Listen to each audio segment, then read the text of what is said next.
Good afternoon, folks. Welcome to the 28th of August, meeting on Wednesday, meeting of the Risk and Assurance Committee meeting. So we have three directors online, Gunther, Kate and Liesel. And we have no apologies, I believe. So we can move straight on to declarations of interest. If you have any declarations of interest, please let the Democratic advisors know of your change of interests. And we have no speakers for the public forum, so we can move straight into item 4, which is the follow-up of the recommendations from the Dentons, Kensington, Swan report. So I'll take question. Do you have an update, Ellen? Yeah, thank you, Chair. Thanks. Yeah, look, I really just wanted to update, particularly in terms of item 5, that I was just pleased to tell the committee that the compliance and enforcement policy has been signed off by the executive. Been signed off today. Yesterday. Very good. Thank you. So we'll go through as normal each of the recommendations. You would have noticed the timelines have been slid out or back, whichever viewpoint you've got, only because of the work pressure and the long-term planning work and other work. Other things have been going on in the last couple of months, so hopefully it'll all be completed, except probably for the last two, by the end of this calendar year, early next year. So we'll take item number 3, which is the local government official information team. So that will be considered under the delegations manual consideration. Is that right, Guy? Yes, that is right. That is right. So when we do that, will that close off that item? Yes, essentially yes. I mean, there are further steps in the delegations review, but yes, essentially. So we could possibly close it off completely at the November Risk and Assurance Committee meeting. I think so, yes. Okay, thank you. We'll send you a postcard.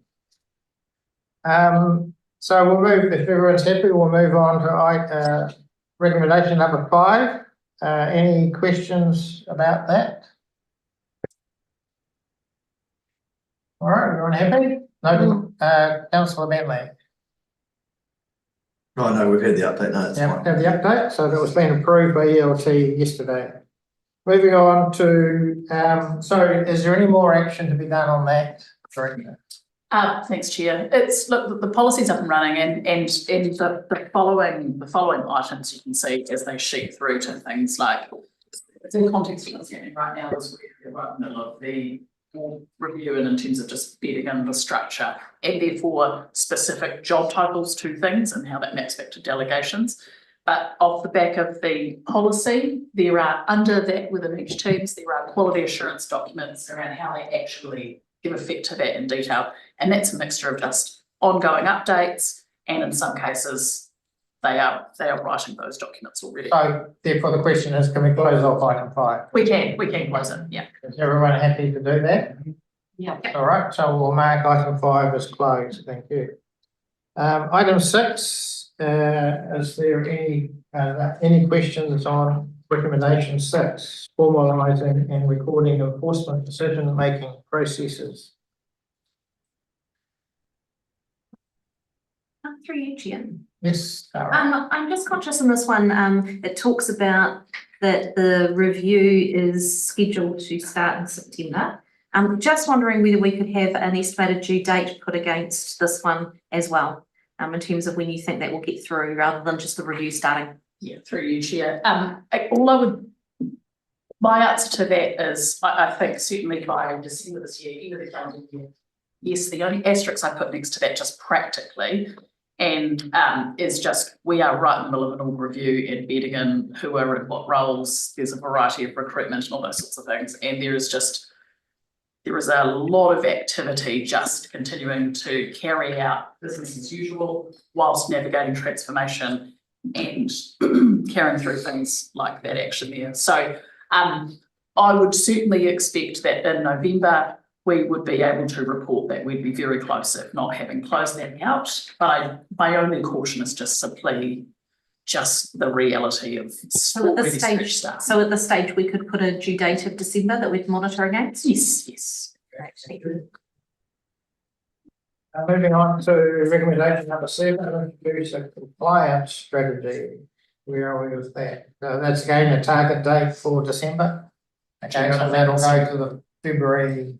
Oh, Chair, I think for now, I think that should just stay as is. Okay. That's my change. Okay, fine, thank you. Yes, sir, yes. I guess what I'd like to do and really looking for some assurance from officials, because there's been such a delay in the delivery against these recommendations, you know, when the findings were received in February 23, it was a pretty big deal to go out, get an independent review. There was a lot of dissatisfaction in the community. And I'm really just wanting some assurance from officials that implementing these recommendations is being taken seriously because of the length of time. And I acknowledge all of the journey around that there's been LTP and all the rest of it, but really probably just seeking that assurance from officials. Through you, Chair, I can emphatically tell you it's been taken utterly seriously. This is the fastest timeframe that we could achieve, just by way of just simply one example in that reg space. We've brought in-house one functional regulatory area, completely stood it up. It was outsourced for over a decade. So if I was to say to you that in the reg space, we've had many operational matters we've just simply had to deal with. Those all play a part in amongst LTP and other bits and pieces that just simply stretch our time. And to give you one other example, I took on the drafting of the policy because simply my staff are just too stretched to write the policy. Yeah. So look, it's an absolutely fair question, but I can guarantee you it has been taken utterly seriously. There's many other things that we don't report in relation to this, just the way these recommendations are framed. But I can certainly assure this committee that right across that reg space, there has been an enormous amount of work to take on board the learnings from that independent review and just right across the board, tighten and strengthen and clarify and be more transparent about our reg processes. Doesn't always mean people like what we do, but I can absolutely assure you through the chair it's taken some steps. That's really great. I think it's quite important given, as I said, because it was a public review and findings were published publicly, really good to have that on record. Just again, I'm just conscious of the length of time. I think it's important that we're seeking that assurance as a committee. Thank you. Thanks for the file. So to follow up on what our independent committee member has said, because it has been so public, are we still liaising with those concerned about the timeline of, you know, because it has been an extended period of time since the report that came in from Kensington Swan?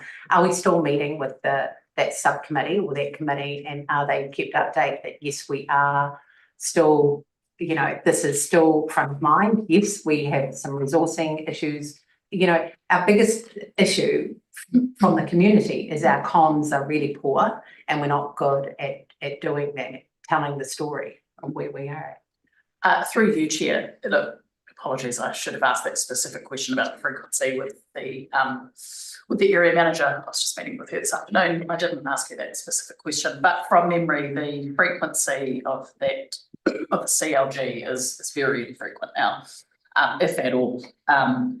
And look, as to specifically updating them on this report, no, that hasn't happened, but look, happy to send that out now that the agenda's out in the public.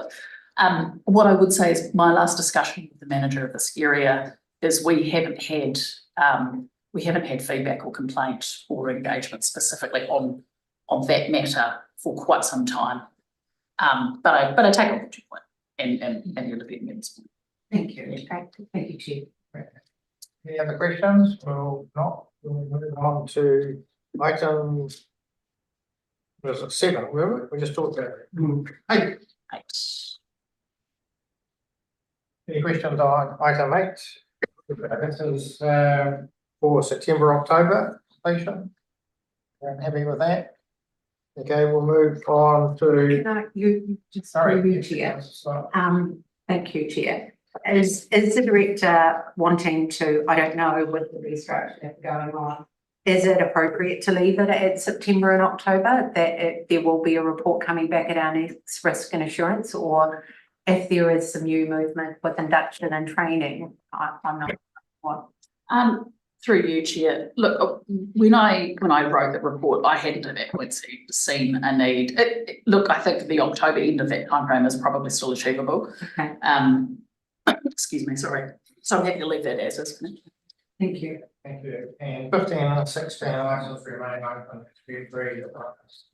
Yeah, and Chair, if you're okay, I guess I just suggested there, and perhaps if I can take on the back of that question, when I provide a provisional update around these timeframes, I just note that we haven't had any other approaches on 15 and 16, and perhaps I was interested to take some direction from the committee today, but perhaps at November, if we have continued to not hear any approaches on 15 and 16, whether those perhaps may be considered for closure at the November meeting. So how long has it been since we received the report? It's been 18 months since the report. Okay, so it'll be almost 2 years. Yeah, I think what Helen's suggesting is we just stop reporting on it rather than, because one thing we shied away from, and I think rightly, is going out and saying this offer is now formally off the table. But if we could just stop reporting on it. Okay. Comment, councillor? Yeah, well, I just want to know, how often have we communicated what's available, what that offer to residents? Has it just been a one-time thing and then have we reminded them that it's on the table? Or? In the early days of the report, we went out a number of times, and what we did do in the early stages post the report is we let them know that this would be continually reported to this committee, so that there was a mechanism for them to check in on it whenever they wanted to. We haven't gone out since sort of the middle of last year, as far as I know, and said, by the way, this is still available to you. But if Helen was going to update them, we could include that. If the committee was minded to, perhaps that line of communication could be that the committee was if you were minded to, contemplating not reporting on that after November. Okay, right. Yeah, that would be helpful. Okay, right, so there's no more questions, I'll move it. Excuse me. Yes, sorry, councillor. Sorry, should we then make that so that it's actually written, not just make an assume, we haven't actually called an action to the director, it's been a suggestion by her. I think it's really important that we actually document that that we will officially, or not that we will formally stop reporting on items 15 and 16, but still leave it open for the community to access that service. I'm so happy to move that. We'll add that to the motion. Yes. Okay, and closing off, item 5 will be automatically done because as part of the capture of the meeting minutes, because we agreed to that at the last meeting, that as items are closed off, they drop off the next report. So Yeah, I just wanted, and would that, and to add to that, and to communicate to people, that to the residents, that just because we've stopped reporting that it's going to be still there. okay, so we have 2 recommendations. Can we read that second one, please? Ready? So that items 15 and 16 would not be reported on if we don't have any further responses at the time of the next meeting. Yes. Is that correct? And then the subsequent one of. And this will be This will be communicated. Yeah. And Chair, if you're happy, I'll do that in 2 and 1 when I pick up that question for the deputy. Thank you. Right, so we have a mover of, sorry. Yes, I'm not going to support that because I think the fact of the matter is that it's nearly 2 years, and the longer these things go like that, it can complicate. I mean, the fact residents have had ample opportunity, if they were heavily impacted, to come forward, and I think we get ourselves into the longer that goes, then suddenly is that an impact of what happened then, or is it of? So I just think we need to be really careful. So I personally think that's been an opportunity, and actually that that it doesn't remain open, and the opportunity's been there, and we close it off. Councillor Bentley. well, in the response to that, I'd say we give one last opportunity of X amount of months and then No, have a close date. yeah. Yes. Oh, 2 years. Yeah. Yes. Right, so what I like to take each of those two motions separately, so I'll move the first motion that the committee recommends the council receives and notes the report entitled recommendation to the Dentons and Kensington reform report. Have a second, please. Thank you, councillor Bentley. Any debate on that? No, all those in favour? Aye. Against? Carried. And the second one, with a closure date, what Yes. date? What, After 2 years is lapsed, okay, so we that'll will be. close items 15 and Well, 16. that's, March. Yeah, that's. Oh, they do it as the next risk, which is September. November. Yeah. Okay. Yeah, 3 November. months. Thank you. Right, so do 30th of November. Yeah. Okay, right, so who's going to move that? You are agreeing to move that, councillor Swales, have a seconder? Councillor Harold, any debate on that motion? Everyone quite clear what the motion is? Yeah. Any debate on it? All those in favour say aye. Aye. I have a show of hands, please. 2, 3, 4, 5. You going for 6, okay, 7 against? Carried, thank you. Chair, can I just clarify, would you like me to, do you still want me to proactively communicate that matter? Yes. Yeah. So we'll move on to the lengthy paper called Delegations Update. And Guy, do you wish to make any comments on it? Thanks, Chair. Lengthy, but I like to think very approachable. I think the main point I'd like to make going into this is that this is step one of a two-step process. Step two being a directorate by directorate review of the delegations in the new format, where directors will work with the legal team to go through each potentially delegated power, make sure it's delegated in the right place.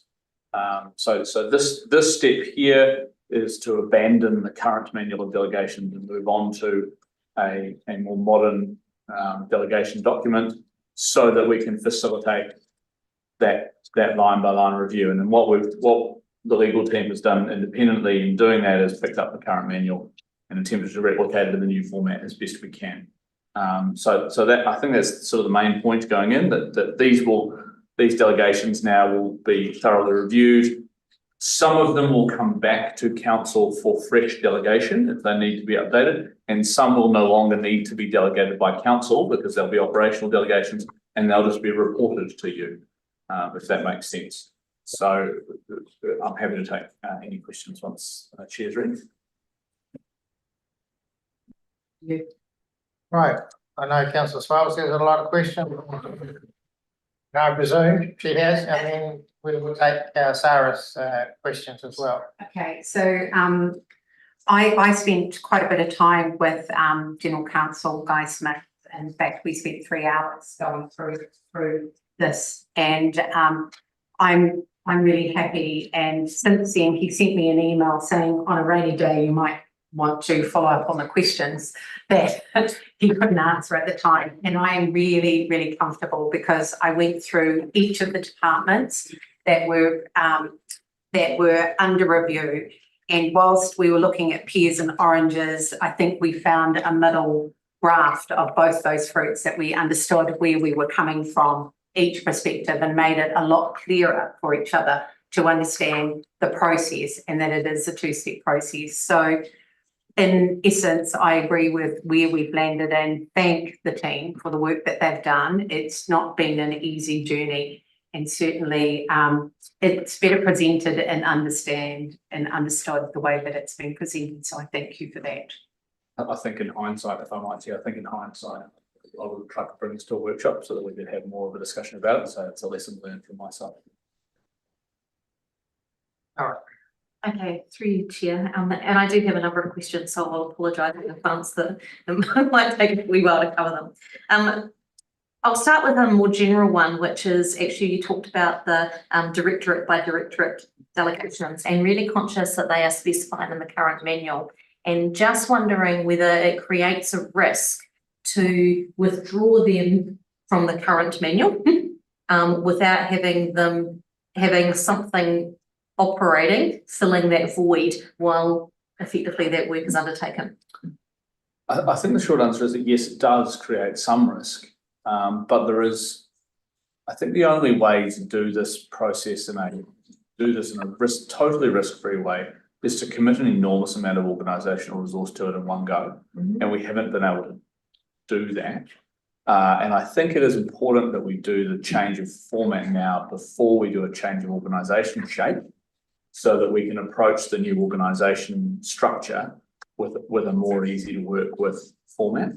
So to mitigate that risk, the legal team has spent we've done two things. We've spent a lot of time ourselves perusing the two documents. And we've also, the new document is we've copied the homework of other more resourced councils, particularly Christchurch City. So I think we've done our best to cover that risk. What that risk looks like in practice is that someone takes a decision without a correct delegation. I think that's unlikely because we've paid quite a lot of attention to the most common decisions. What is a more likely occurrence is that someone will be confronted with a decision and they won't be sure whether they have a delegation, or the delegation won't be specified in the new manual. And in that case, there's a safety valve, which is that the chief executive has a comprehensive suite of delegations, and we've made very sure of that. So I think the operational risks are pretty minimal. Is there an opportunity to include the sort of current sections 5 to 9 that are in the manual as appendices to the new delegations framework, with the expectation that they are guidance and having effectively due dates for when they will be replaced? And with some statement in there that says that if for any reason they ended up being in conflict, then obviously the policy takes preference. But I think that with respect, I think that would probably be the worst of all worlds, because you'd end up with staff looking to the new delegations, and if they found any uncertainty, looking to see if they could answer interpret it into the old delegation. The problem with the old delegations is they are quite broad and open to massaging, and so I think it is a better situation to do a cutover, which of course won't happen until councils have adopted these, anything you recommend today. But I think it's a better situation to have a cutover that then brings staff to the new manual and will flush out any issues that there are. I think, I think having a here are the delegations, but if they're not there, maybe they're here. And if there's a conflict, figure that out for yourself, and this one trumps it. I think that would make it quite a messy document to work with. Probably feel more comfortable if recommendation F had some due dates around it for those sections 5, 6, 7, 8, and 9, in terms of when they could be realistically completed. Yeah, so I think that's a fair comment. I'm not the person best placed to set those, and perhaps you could add into your recommendation that come back to council or to you with a timeline. I think at the moment it's quite hard to set that timeline. I'd be comfortable, Chair, if it's able, to have that recommendation adapted so that in fact the timeline comes up when it goes up to council. I mean, I think essentially Jeff's comfortable doing that. that would be fine with me.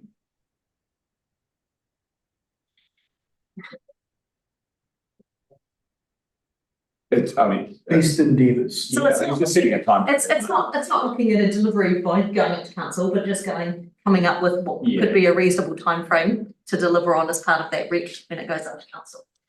Yeah, but look, through the chair, just to emphasise the point that was raised in the previous discussion, things are in a little state of flux at the moment, and while things can settle down and happen quite quickly, we're just not quite at the point that I can give you 100% guarantee on that happens.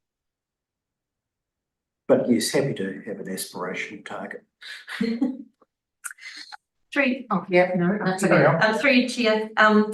My next one was actually, and it was in the old delegations as well. So is it, I probably found it quite confusing to have the delegations written in the context of GST inclusive when the overriding statement in the delegations is that you spend within your approved budget limits, and your approved budget limits will always be GST exclusive in your accounts. So I'm just wondering whether there should be an alignment. I think it's a really valid point, and it's really on the finance who own that delegation. So what we've done is mapped across the things that we have now. It's an existing ambiguity, as you say, and I think that's a good example of the sorts of things that we want to flush out in the directorate by directorate review. So maybe if I could just ask officials to consider that before the paper goes up to council. Strongly consider, please. I do have another, I guess, number of questions which I have sent through in writing about some areas that appear not, that were in the old delegations that appear not to be in the new delegations. I don't know that there's a lot of value necessarily going through them point by point, but I do wonder whether I could ask whether officials could come back and copy of the chair and myself at least, and then the chair can take that forward in terms of consideration when the paper goes up to council. Yeah, absolutely. I mean, happy to take, as I did with Councillor Swales, happy to take any analysis. The more smart eyes there are looking at the two documents, the better. Right. And my very last one, then, assuming in terms of that, was that previously the Director of Asset Management, it looked like had property purchases delegation up to $1 million, and it looked like it was now dropping down to 100K. And I was concerned that whether that would cause any operational risk in terms of delays in decision making. So that's quite a good. So I have seen your questions actually. That's quite a good question. The chief executive has always had in the old delegations the authority to purchase property that's within the LTP. Yep.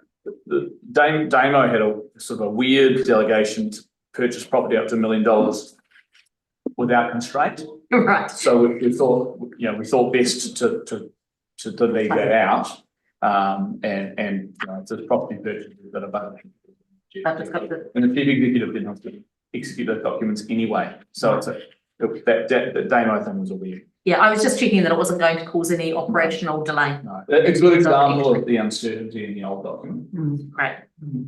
Yeah, and through your chair in my previous role, I exercised that delegation once. I think all those 9999999. So given that those other ones will be answered via email dialogue, I'm comfortable to finish my questions. Thanks, Chair. Okay, Councillor Bentley. Yeah, thank you, Chair. Can General Counsel just walk me through what happens if it's uncovered that a breach of the delegations has occurred? General Counsel can't really, I have to say. In theory, they are delegations. Well, delegations are monitored in a number of different ways. Delegations are monitored by finance in terms of purchasing. Although our systems are not particularly sophisticated. And delegations otherwise are supervised by managers and management capacity. And should breaches of it should be reported in the compliance report. Yeah. And that's an honor system. So, Yeah, which is, that's what I'm wondering about, because it's been an honor system, how many of those breaches are actually reported? Yeah, I can't say in all honesty, but what I will say is that most of the organisations that I've worked in have that, that kind of approach to delegations, whether they're from a board or from a council. So I think what you're relying on is the professionalism of your directors, essentially. Thank you. Okay, any other questions, Councillor Swales? So through you, Chair, just as a note, I know that we used to in other committees many moons ago where we had action lists. I'd just like to be cognizant that you've been asked to carry that action list here. So you would keep the council informed and the officers or the CEO that, we've got these things outstanding. Because under F, while I understand that I am happy with what the CEO has said about, trying to make some timeline where a reporting paper comes back to us as council. I'm also cognizant that sometimes these things are through, and even if it's just to say, I haven't had time to do it, but I have now had the opportunity to review. Yeah, I would just like, And I'm sure that Democratic advisors will keep me on my toes. okay, thank you. I'm hoping they will. Yeah. Just if I may, I've got a question. You finished, councillor Bentley? Yeah. Yep. Just a question is that there's reference about financial delegations and it says chief executive to sub-delegate financial delegations. And it says, on page 78 on limits on authority for expenditure financial delegations, chief executive and even members have financial delegations set out in table 1. And table 1 is just a list of positions. So I think references. Sorry, Right. take me to those page numbers again. 70. So on 78, under limits of authority. Stella 78 or document 78? My page is Your 78. page 78, okay, I understand. But on limits of authority to commit expenditure financial delegations, chief executive and ELT members have financial delegations set out in table 1. And are required to set financial delegations for their staff by sub-delegation. But if you go to table 1, it says management functions or powers. Oh, and there's only, okay, so there is some mention of so would it be helpful then to have some reference about where staff can go to see the financial delegations in detail that have been sub-delegated by the chief executive and ELT? So the short answer is So it's linking this delegations manual with the actual financial delegations. the short answer is yes, but what we really don't want to do is clutter up the No, document. no, I'm not with suggesting you do, I'm just saying you have a reference to that you could go straight from here to the financial delegations. Don't think we have a system that's sophisticated enough to do that reliably. But what we aim to do is to have a financial delegations document Yeah, that the chief executive okay, promulgates alongside that people will know where to find. it, okay. Yeah, what we're trying to get away from is council itself Yeah. restricting the spending of a person to $200, you know. Yeah, fine. That's all right, just as long as that, But yeah, sort of what you're referring to is the intention, but it won't quite be as okay. quick easy as you. So maybe that first sentence needs a bit of more expansion or clarification. My recollection is what there is in here is that there are headline spending limits on senior executives. Yeah, that's right. And under that, they can do what they can delegate as they wish. That will be written down. Right, okay, thank you. All right, all those questions finished? All right, so I'll move that the committee recommends that council do A, B, C, D, E and F. Do you all want to have the whole block taken as one motion? Do we not have? will we F not is need- separate. Pardon? We'd like F is separate. Okay, separate. So we'll, someone move A, receives and notes the report. Well, I'll move receives and notes the report titled delegations update, second that. Yes, so as well. Any questions? Okay, we'll put it to the vote. All in favour say aye, against, no, carried. B, revokes the current manual delegations appended as attachment 1. We'll move that. Second to councillor Swales, any debate on that? I'll move that, all in favour say aye. Aye. Against, no, carried. Approves the policies applying to delegate authority set out in attachment 2. I'll move. You'll move, seconder, councillor Newell, any debate? No, I'll put it to the motion, to the vote, all in favour say aye. Aye. Against, no, carried. D, approves and makes the delegations to officers set out on part A, statutory delegations of attachment 2, including the general delegation to the chief executive and the delegations to the mayor. Happy to move. Moves, councillor Swales, seconded, councillor Griffiths, any debate? No, I'll put it to the vote, all in favour say aye. Aye. Against, no, carried. E, notes the proposed chief executive's operational delegation set out in part B of attachment 2. Anyone want to move that? Thank you, councillor Griffiths, second. Councillor Newell, any debate? No, put it to the vote, all in favour say aye. Aye. Against, no, carried. And lastly, directs officers to bring one or more papers reviewing delegations by directorate to future risk and assurance committee meetings. So what I think the intention that both Sarah and myself would like to see, we don't need to see all of the directors to come to a meeting. happy for it to go with regard to a risk liens, the ones that we think need to be out of the rank first. And just by the conversation that has happened around the table, maybe the finance is the first one that needs to come to us. Then looking at compliance resort, compliance under the regulatory planning and thing. But it's just giving us some sort of timeline when we look at any of our policies that we're renewing, any of our, things that we have planning in the work, that we have a sense of that we've got it in hand. It's not an absolute, we expect you to do this by then, but we would expect to have an explanation as to why we didn't meet that criteria. So it's just from a governance level, giving us an indication of the work and the process that's going along. So that's the intent that I would like to put in there. On F is direct the officers to bring or direct the CEO to, prioritise an order that directorates would come back to council with a review of their part of the manual of delegations. Does that work? So would you like to, when you finish talking, like to read that out? Yes. Is it as simple as just Yeah. propose to council a schedule for review? Yeah, absolutely. Simple Thank as that. you. Yeah, thank you, Guy. Reword it probably. Sorry. Well, simplify it. Yeah. Thank you, Lisa and Guy. So asks officers to present to That's the council. CEO. CEO, So, present council with a schedule to bring to council or this committee?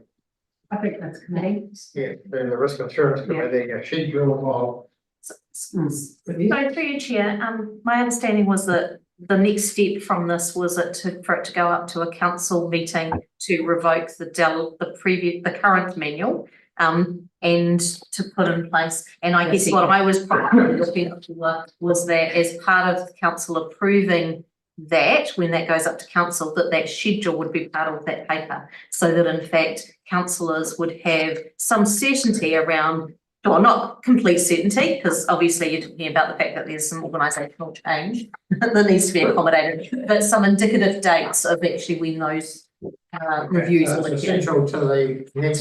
to council Full council. Full Yeah. council meeting. as part of that approval process. Yeah. Right, everyone got the gist on that? So you're going to move there, second please. Councillor Bentley, any debate? Anyone to read it? Sorry. Councillor Swales, and I'll give Sarah actually the second. Point of order. First in, first served. Here's from him, Philip. Any debate on that? You'd like to read it out again, so we're Right. quite crystal clear on it. So asks the chief executive to present a schedule to council with a review of the delegations by directorate. To the next full council meeting. I think we've got that. Yeah. Right. Okay. Sorry if I might interrupt. I think you've just committed Jeff to reviewing all the delegations by the next council meeting, which I would. It's just describe the as- schedule we But want. that's not what. Yeah. that- Well, Schedule, can we just put on the words as appropriate? No schedule. just We a want to know schedule of yeah. when the directorates will be reviewed. Okay. Thank Right, you. well, can we put it to the vote? All in favour, say aye. Aye. Yes, carry. Right, thank you. We'll move on to item 6, which is the 3 water matters. Lisa, are you still there for a update on the paper? I'm still, Or Gunther? yeah. So I was going to speak to this one, Chair, if that was okay. Thank you. Okay, fantastic. Just by way of background, councillors will be aware that in my time here, I've been working closer with Hutt City Council counterparts, especially given our joint venture assets. And A paper similar to the one that is before you today went up to their Audit and Risk Committee, I think now a couple of months ago, just given the meeting cycle that we have at Upper Hutt City Council. I thought it would be appropriate to bring a similar one to our committee as well. Just a couple of things to note in it. Paragraph 4.5, these are the risks as identified by Wellington Water as part of the LTP development process. They are static and from May, as I've noted. And then I guess into paragraph 10, just by way of an update for Local Water Done Well, as councillors will be aware, we do have a joint elected members briefing that is occurring this Friday, the 30th at Hutt City, followed by a further Upper Hutt City Council workshop the following week as well. Happy to take any questions, and I might draw upon my colleagues where appropriate if any questions relate to matters back before I joined Upper Hutt City Council. Okay, so I'll open up for questions, councillors. Councillor Wells. I'm really not happy with this report, and I don't think my colleagues are either. And the part of the report that concerns me the most is para 7 on page 122, which says, after discovery of the error, Wellington Water Limited advised that they would not seek additional funding, but instead work through a program of works and manage the costs within the existing long-term budget. Consequently, the capital program was updated, which is include adjustments to reflect the necessary impacts. So I don't believe that it's been articulated to us as governance exactly what are the things that we were originally going to do and what are the things that we are now going to be left, and what is the deficit between two of them. Because we went out and consulted on an LTP, right, that says we were going to do these projects. We got notified post the LTP that there was this huge deficit that Wellington Water had left us in. And then I read this. So what is it that we're not going to do? And what is the risk profile of that is my first question on this page. Through the chair, and both Gunter and Liesl will chime in as appropriate. The overall deficit was 51 million, Yep. as has been reported widely in the media, and that has had consequences for the management of Wellington Water. In terms of the share of that cost attributable to Upper Hutt City Council, it was relatively minor compared to the impact on other councils who were affected by this. And the exact number for us was, here, was somewhere around a million, thereabouts. And that impact, given the scope of our budget, was able to be accommodated with by just rescheduling some of the proposed capital work delivery. But Gunther and Vincent may be able to add further to that. Just through you, Chair, only to note that, I mean, other than big ticket items, we don't have a lot of minute detail that comes from Wellington Water on the detailed nature of the program. So, I mean, as the Chief Executive has noted, it was adjustments made by Wellington Water. One of the areas, as you'll recall, as discussed in the deliberations, was around Pinehaven and the project there. And council, in the end, has decided not to fund the outer years of the project at this point in time, subject to a review, which I can assure you is well underway now, and then would be coming back for community consultation through the upcoming annual plan process. I'm sorry, actually, I'm going to challenge you on that. We had already made a decision when, and this is going back if we're going to talk about Pinehaven, that there were always parts of it that had gone way over budget, that we were not ever going to fund the whole project. So I see that as just a little side step, and I don't, and inconsequential. What I'm really concerned of is a trusted advisor model that Wellington Water have got into. And it concerns me that you tell me they have made the adjustments on our capital expenditure, when actually it's our money, our community, we're the ones responsible to our community. Where was our voice in that, and what have we made the adjustments on, is my original question.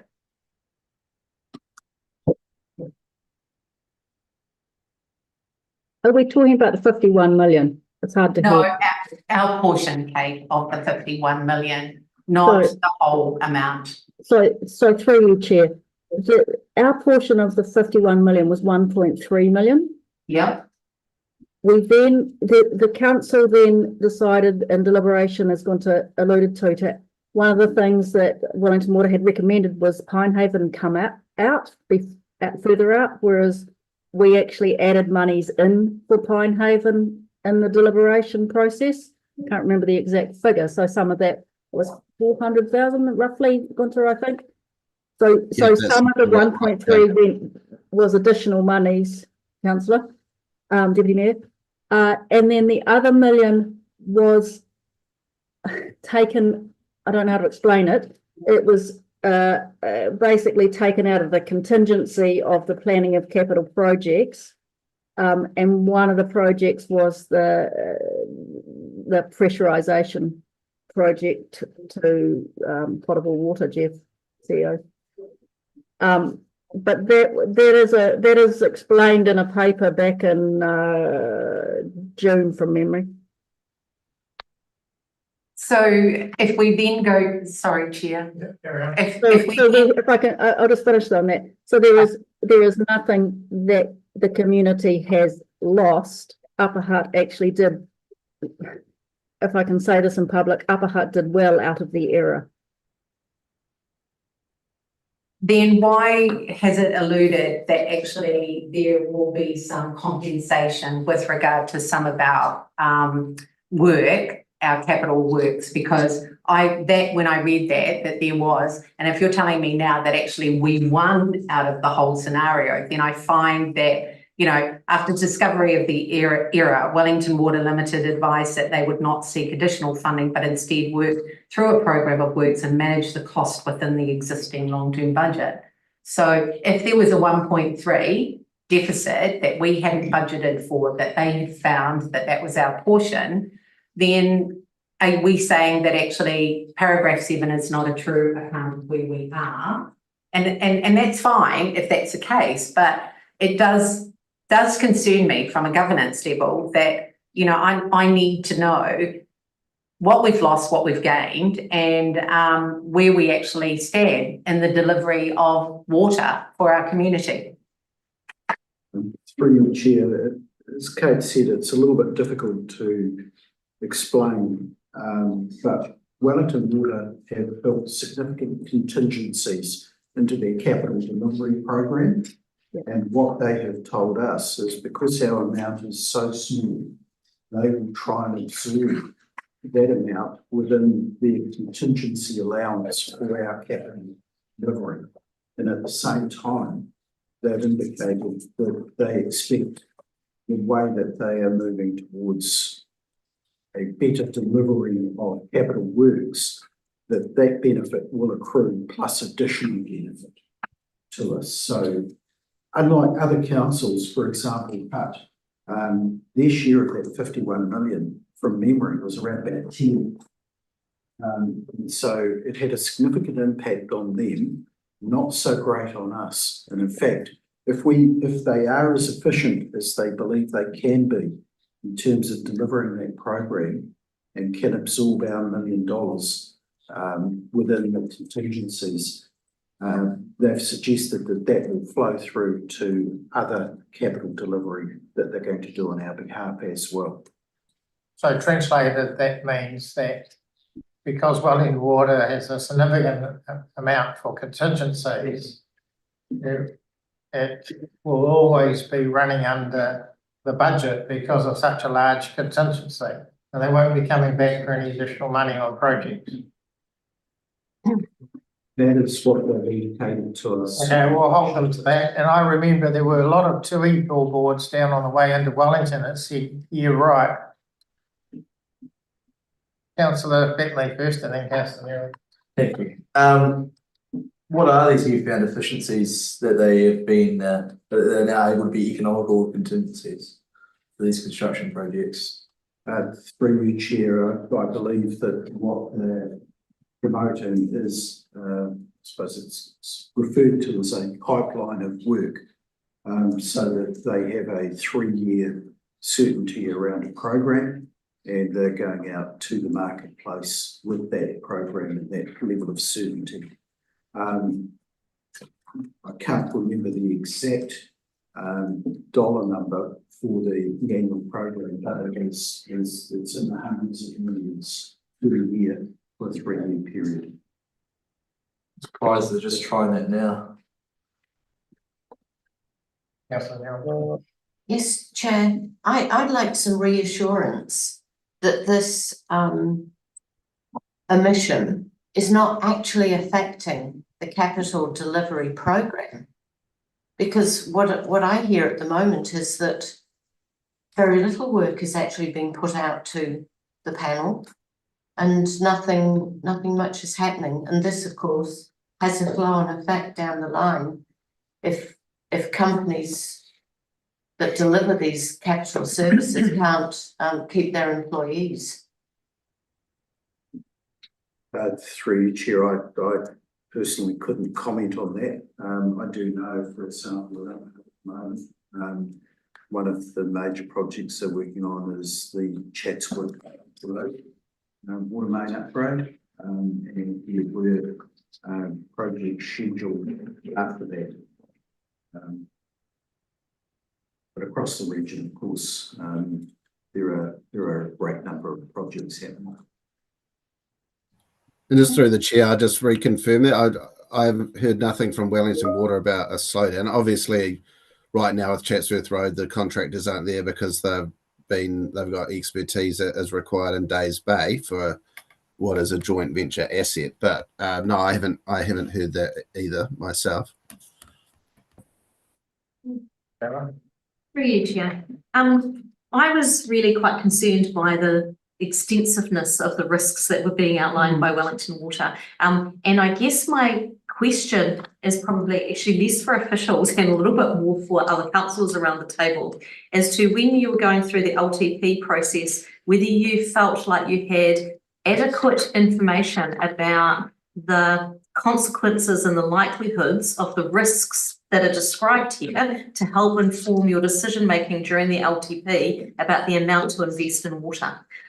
Because I'm concerned where I hear, Gunther, you were talking about the fact that Wellington Water had advised that potentially phase 4 or 5 didn't need to be funded, but they now put in their risk report that actually that will mean that the resource consent, which runs out in 2028, may be difficult to get, and that may therefore mean that that work can't complete. And I would have expected that, at the moment it feels like their risk advice is contrary to the advice that they were giving during that LTP process. So interested in hearing about that sort of dynamic and whether the councillors actually feel like they had the information needed to consider funding for water.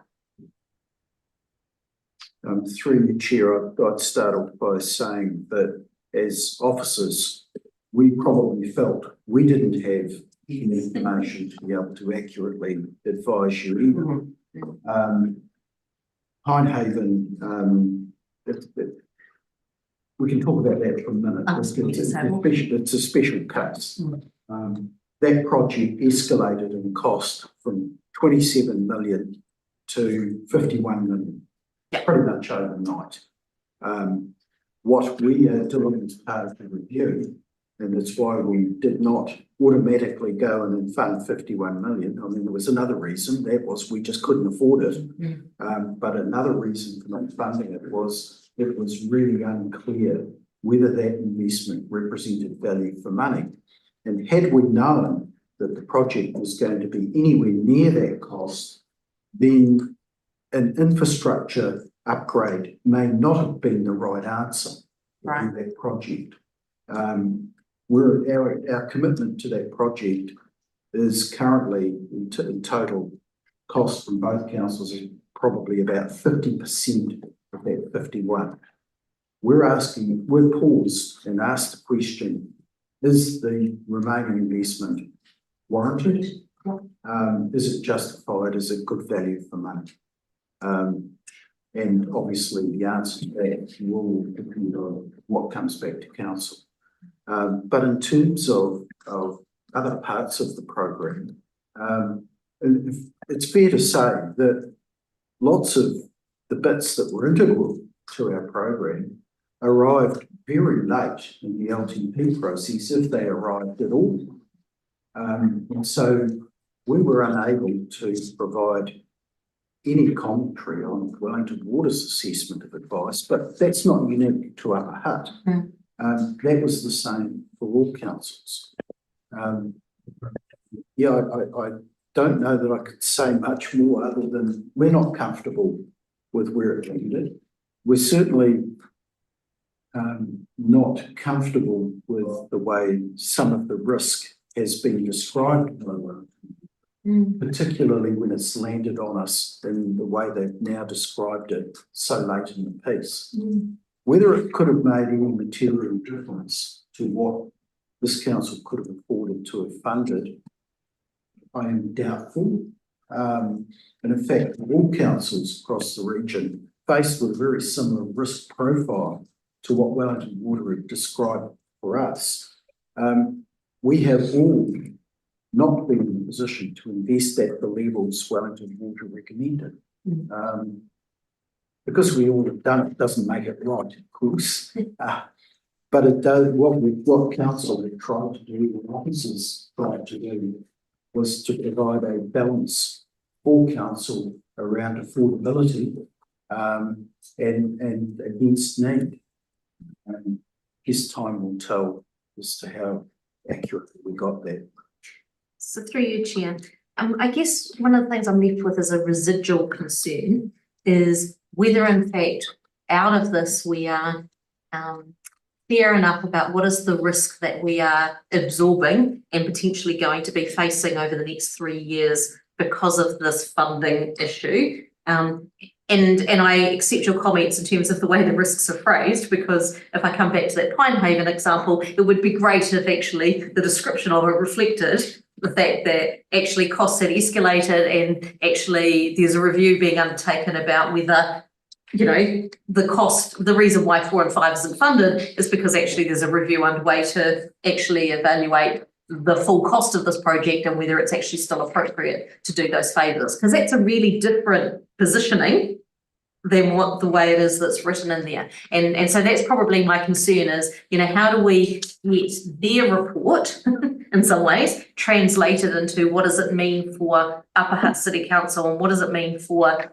councillors? Does it make sense in terms of the risk that you're left with? And then how do we actually then, I guess, advise the community if appropriate, or at least make sure that our communication and engagement is realistic about what we are spending on money on, rather than actually having it as a bit of a big unknown. Okay, I believe you wish to make a comment. Thank you, Chair. I was just going to remind the room that Audit have given us an emphasis of matter in the long-term plan process on water. And as we roll into the annual report season, the emphasis that Audit are putting and placing on all things water has moved to yet another level. So there is a lot of scrutiny from many levels going on in the water space.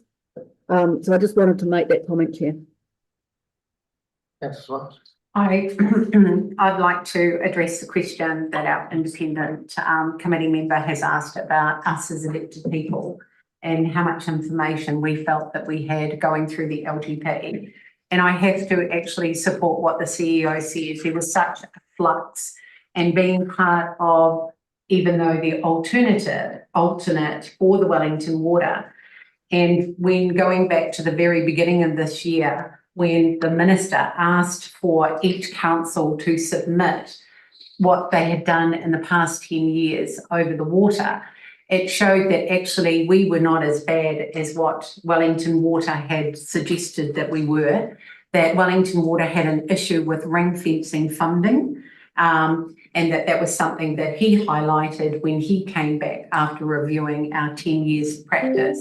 So that's why in my opening statement, I believe that our officers have kept us up to date with as much information as they can. And I don't know how many forecast projections that Kate and her team, Gunter and the CEO gave us, but it was still pie in the sky because no one would land in a space.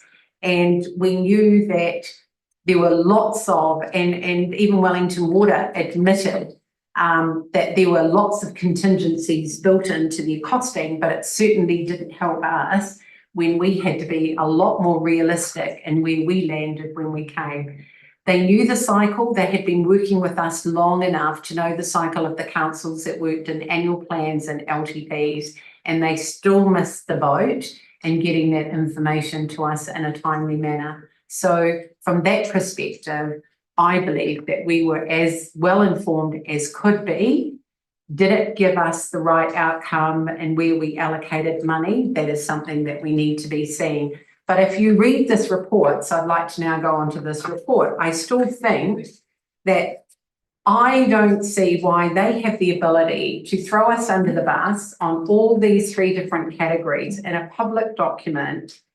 And I think that we as a council should actually reiterate that, you know, when you look at on their page, which is Upper Hutt City Council Active Risk Register dashboard, I think that they have an audacity to ask us to invest more money into the Seaview wastewater treatment plant when if you put a resilience lens over it with the billions of dollars that they want, why we are not just putting a Band-Aid over it and looking for somewhere else more resilient to actually put it. And it would be a far better investment of our money to do that. And it would give our community a lot more surety that actually, because every time we get a water event like we've just had, we're under consent. We get emails saying we're out of compliance.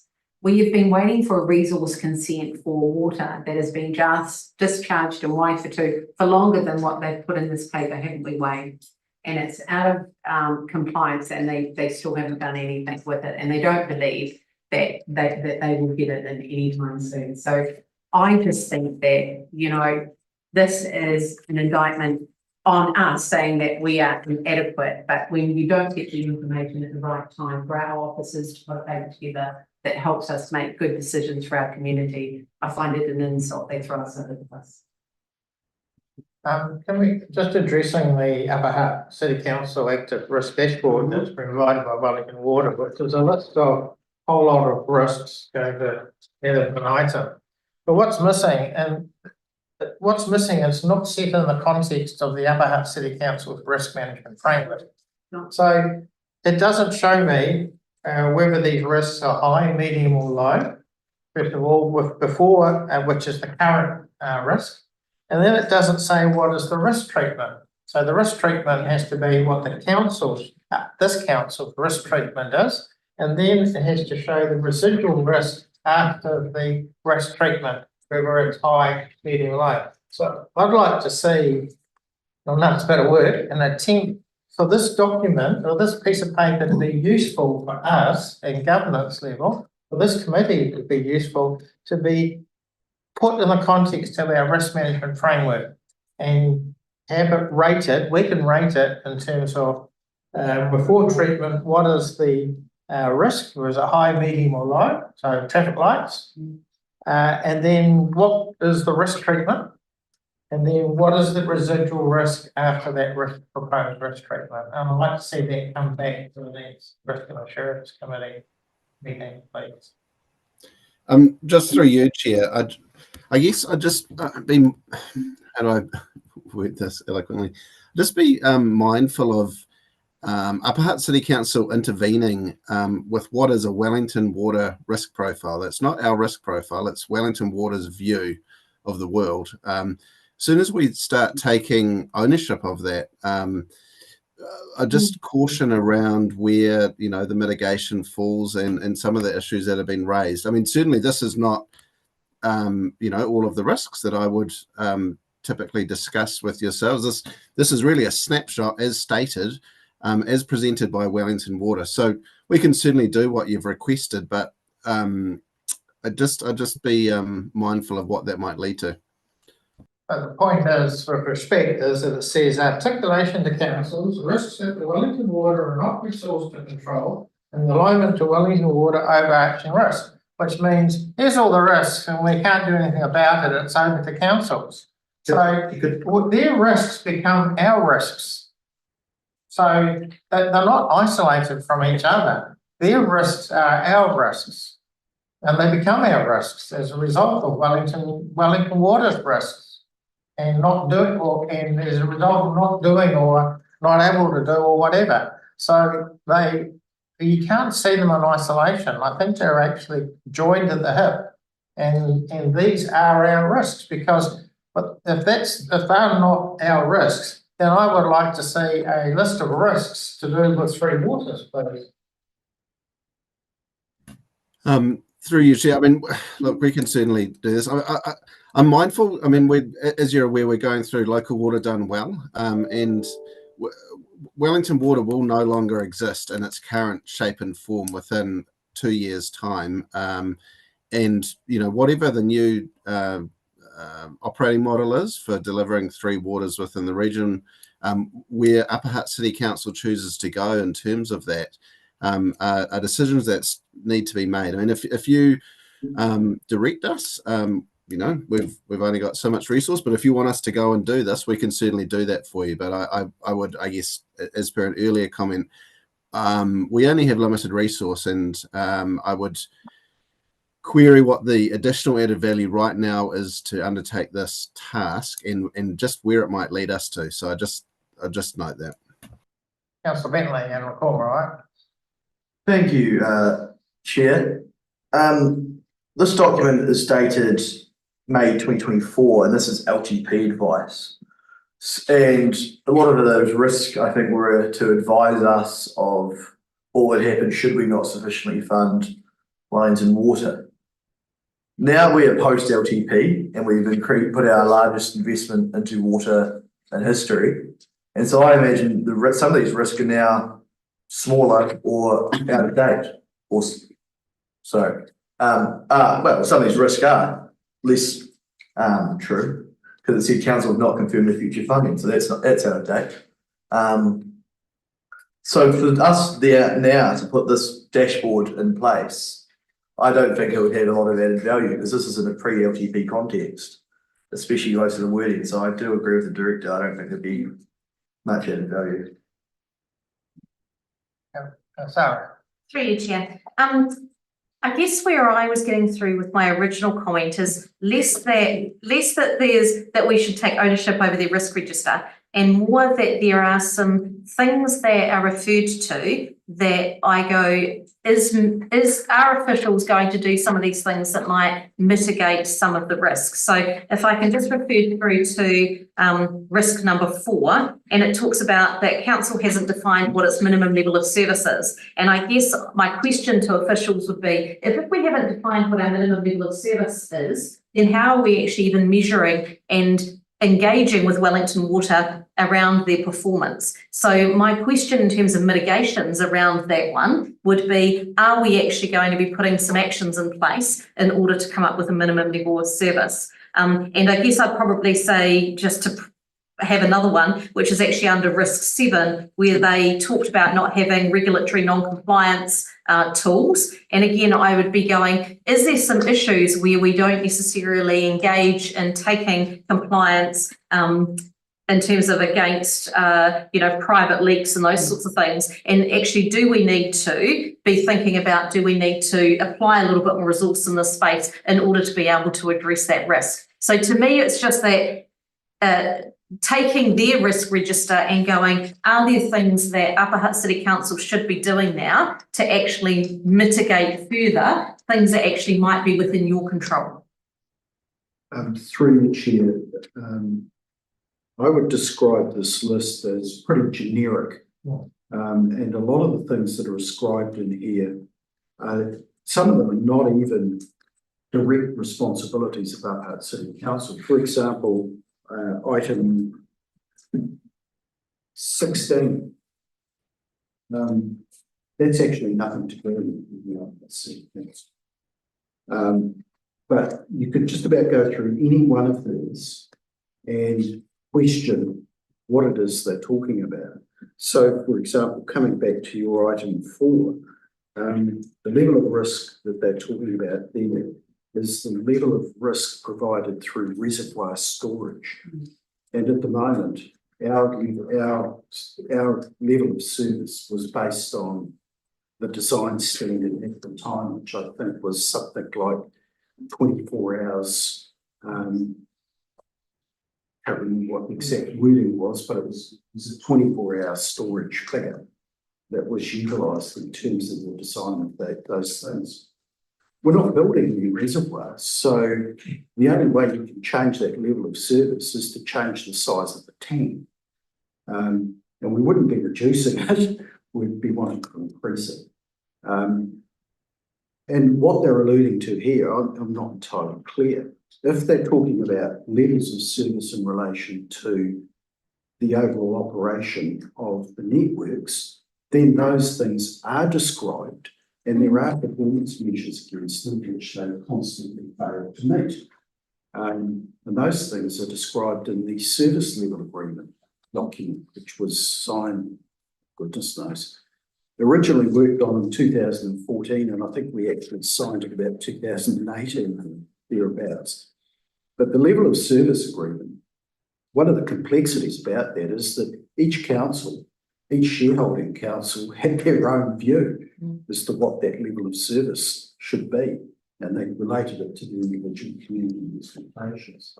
One would constantly push back against that and said, no, they want a uniform level of service for any possible councils, which is fine to do after the fact, but it was not the basis on which Wellington Water was originally constructed. So a lot of the things that they mention in here, as I say, are more of a generic nature than a specific one. And yes, we could go through and probably unpick them and present them in a way that's more rational for the way we deal with risk here. But I think one of the things that has emerged, and this really came out very late in the LTP process, and has subsequently shown itself to be the real Achilles heel. And that's not so much anything to do with infrastructure based in Upper Hutt. Our real expensive risks are to do with the wastewater network. And that's treatment plant Seaview, that's the trunk main between Upper Hutt and Seaview. And if you're talking big money, that's where it lies. It's not in the network things. You mentioned management of risk and compliance. Upper Hutt actually has in place a lot of the bylaws and a lot of the processes to manage those things. Wellington Water have chosen not to do them in that way and to use our tools. So, for example, if you're talking about leakage, we have a bylaw which, sprinklers. Yeah. We have a bylaw which manages the use of sprinklers. Wellington Water have people out on the streets doing inspections, but any enforcement of that, they don't have anything to do with. They shunt that back to us. The tools, the regulatory tools are there, but because they're not regionally consistent, Wellington Water, it's easier for them to say, well, we're not going to enforce that one because it doesn't align with anyone else. So the tools that Upper Hutt have had have been here for a very long time. They've just chosen not to use some of them. So as I say, a lot of the stuff in here is generic, and some of it relates to us, but not all of it. And the first thing that I'd be doing if I was Gunter and was doing the exercise you asked, I'd be going through with a red pen and crossing out the irrelevant bits. But as he said, this is a document that they supplied to us. Yes, we haven't gone back to them across the bits. Thanks for the explanation. Through you, Chair, I probably had just one residual kind of question that did relate to where you talk about wastewater and the costs associated with that. And it really links through to a commentary that's in your assumptions document for the LTP, where it made a comment there that Upper Hutt is the price taker for the shared services delivered within this arrangement. And I was just wondering whether officials could confirm with me that we do have the ability to be able to influence governance by sitting on the Hutt Valley Wastewater Scheme governance board. So we pay 30% of the cost, but we have no governance responsibilities. 2/3 shareholder. Elsewhere. Through you, Chair, look, and Guy he's probably done a lot more research on this issue than me, but basically the agreement under which those assets used to be managed by the Hutt Valley Drainage Board, that ceased to exist, and the management of those assets shifted to the Hutt City Council. It didn't necessarily say that voting or decision making would be based on proportionality of the way costs have been met for the funding of those assets. And in that respect, we have an obligation through the agreement to, and it's a weird calculation, but it works out to be about 30% of costs. But the actual decisions and the relationship that exists for the management of those assets sits with Hutt, who have contracted it to own water reports. So they get a cost from they take advice from trusted advisor, and we get a bill, and that's the way it operates. We're price takers and not have any influence whatever on what the contract, how the contract's negotiated or what prices. Thank you for that clarification. I'm assuming that will obviously be feeding into any future discussions around. Exactly. Yeah. Water done. Over and done. Right, so Excuse me, Chair. yes, Councillor Swan. So I'm looking at the leaks dashboard and I just have a question. So it's great that we're now getting this and it's good to have the dashboard come. When it looks at private leaks, so I'm making an assumption here that we are fixing private leaks on people's private property and that the number since January have been 65. So we absorb that cost or do we pass that cost on? Through your chair, no, they don't fix leaks on private property. These are the leaks that have been detected and fixed. Detected and fixed. The leaks that we pay for, that the ratepayers pay for, are the network leaks. Right. So the ones that they've detected and fixed on private leaks, the private property person pays for them, because I'm looking at overall leaks fixed, right? So is that those private leaks, is that them putting something in someone's letterbox saying that you've got a leak here and we request that you fix it?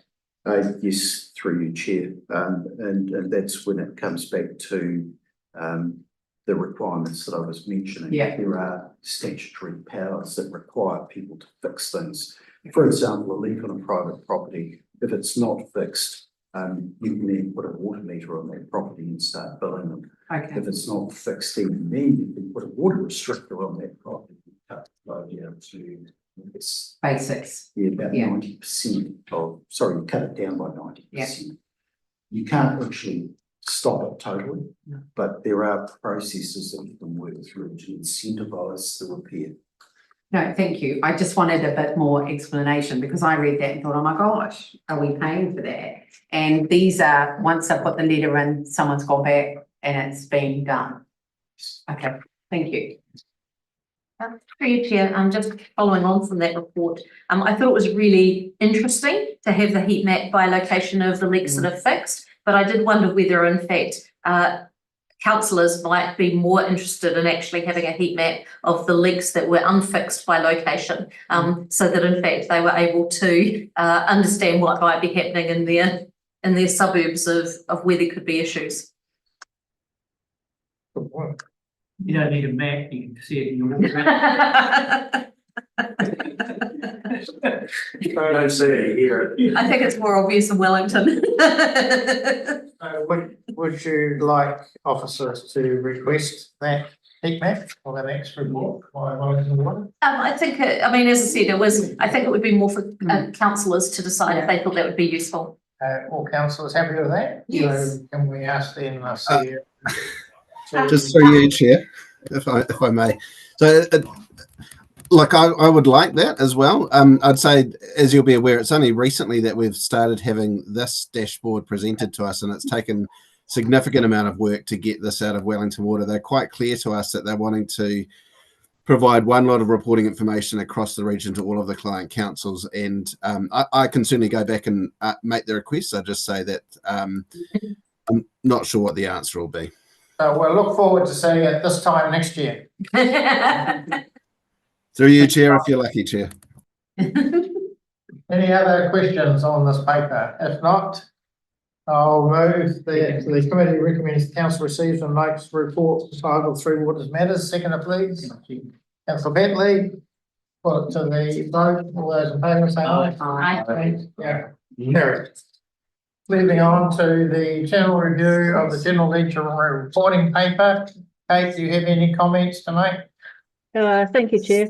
Just as background, we moved this review to, this paper links to item 12, which is the internal reviews for the year that are planned. We moved this review to earlier due to matters arising in the long-term plan consultation process. And so the paper's there the review was done sort of in accordance with that as the context. I think I would hope the paper sort of sets out the current status of the ERP system, and that using Excel going forward is not a sustainable option, and really the review, I hope, speaks for itself that we do need to look at using the magic system. So I think that's all I'd say. Happy to take questions, of course, and talk to the quick wins we've had or otherwise. Questions from councillors? Ms. Wales. Thank you, Kate, for the review, and I totally understand why you changed the timing of it. And thank you for doing that. So when I look at the summary review, which is on page 131, I'm not quite sure whether that's the same as what it is in Stella or not. But, so the proposed framework and alliance, the recommendation is that we only receive this report, but under the review summary, there's some actions there. So are we receiving the report that these actions are definitely going to happen? And if so, should they be part of the recommendations, Kate? Because I think we're at a position where, the review proposes a financial management framework for budgeting and reporting in line with best practices. And I think we need to move to that space. I'm happy to include those in the recommendation for you, Chair. Yeah, we are moving to best practice. I think it's fair to say we presented back at ELT on Monday, and the discovery phase of this project has been larger than we originally anticipated.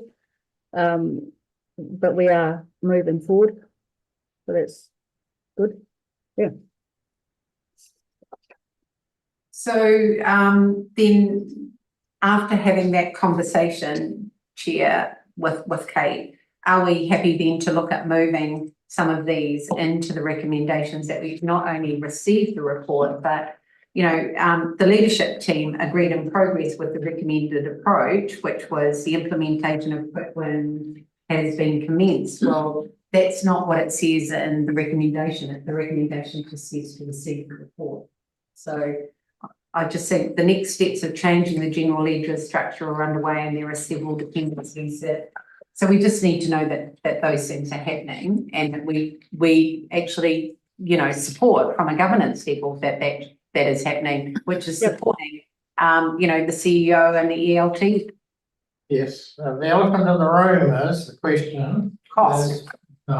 Is Magic performance, Magic Q reporting fit for purpose in medium to long term for the council? If I can add to the, to your chair, I think it's important to explore the tools you've got, and Magic is Upper Hutt City Council's ERP system, and I think it's also one of the things that we have in our minds and context is that this is the system for which we do our consents, our animal control, our rate system. So it is everything that it contains all our data. So moving away from that, we would have to look at another ERP. So we're very mindful it's not just finance, and it is in this case what we are trying to do is get the finance aspects working in a much better way than they have been, and put some reporting tools across the top of the data. And my other question is, are you confident that you can clean up the general ledger and make it work with Magic? You're putting me on the spot, Chair. I'm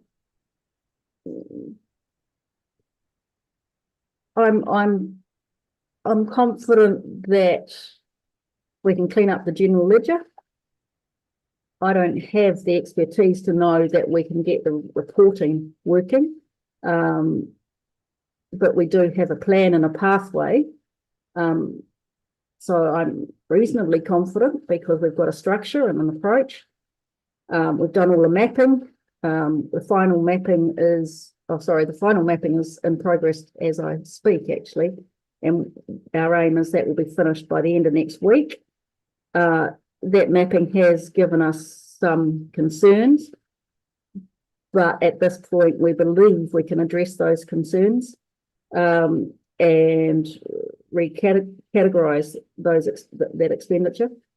I think it's fair to say that this is years and years of behaviour, and so I think what am I trying to say here is that not only is it about getting the Magic system to map to Magic performance, but you've got to unpick the behaviour of all the staff at UHCC and the work they've done for various reasons and the way that it's been done, because we probably haven't paid the respect to the finance system that it deserves and it will need going forward.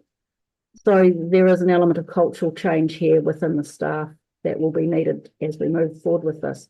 So to answer your question, sorry to be long-winded, but I'm at this point, yes, I'm reasonably confident. My confidence comes from having a plan and using the tool and application and the mapping. And then the second component, which isn't in the paper, is the cultural change that it'll take of staff. And that I think is not just for me, that's for the whole ELT and leadership team to drive. Yeah. Thanks, Kate. Are you suggesting some addition or an addition to the current motion or a separate motion? Sorry, Kate. You're asking me? No, Councillor Swales. Oh, so I think first of all, maybe have Sarah ask her question and I'll formulate what it is that I actually want to. Yeah. I was curious about whether this project was actually being managed as an official project within the council environment, and therefore working through the elements of I guess change management and all of the associated considerations that you do when you're running a much more formal project. Through your chair, we're using project management to manage it, if that is the answer to the question. I think in the discovery we've had to be quite technically focused to start with, and the issue of the change management process and communication and engagement with wider staff was raised about a week ago, and that came through in our discussions with ELT on Monday. So yes, we have a plan. We have a planned approach to this, if that's the question. Thank you. So thank you, Chair. So what I'd like probably added to the recommendation, other than just receiving the report, is to recognise the review summary in the document 9, 10, 11 and 12, that at a governance level we support the implementation of Magic for our financial reporting. I don't know about the word support. Well, agree with the ELT. Agree with the ELT. And that's backed up by A, B and C with how many other councils have used this Magic, and how it's improved and developed over 2020. But that's just a supporting argument. So that's my recommendation, is that we support, add to the review summary, the recommendation. Repeat it. So to recognise the review summary, paragraphs 9, 10, 11 and 12 in the report, that at a governance level, we agree with the implementation of Magic for financial reporting. Thank you. Can we add as a medium-term strategy? All right.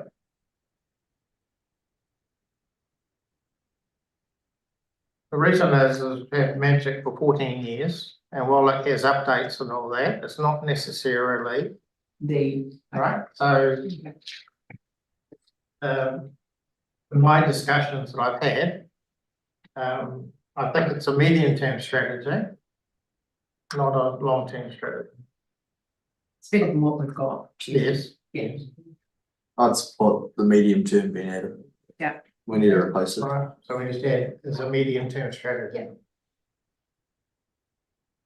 It's just signaling something. Next section.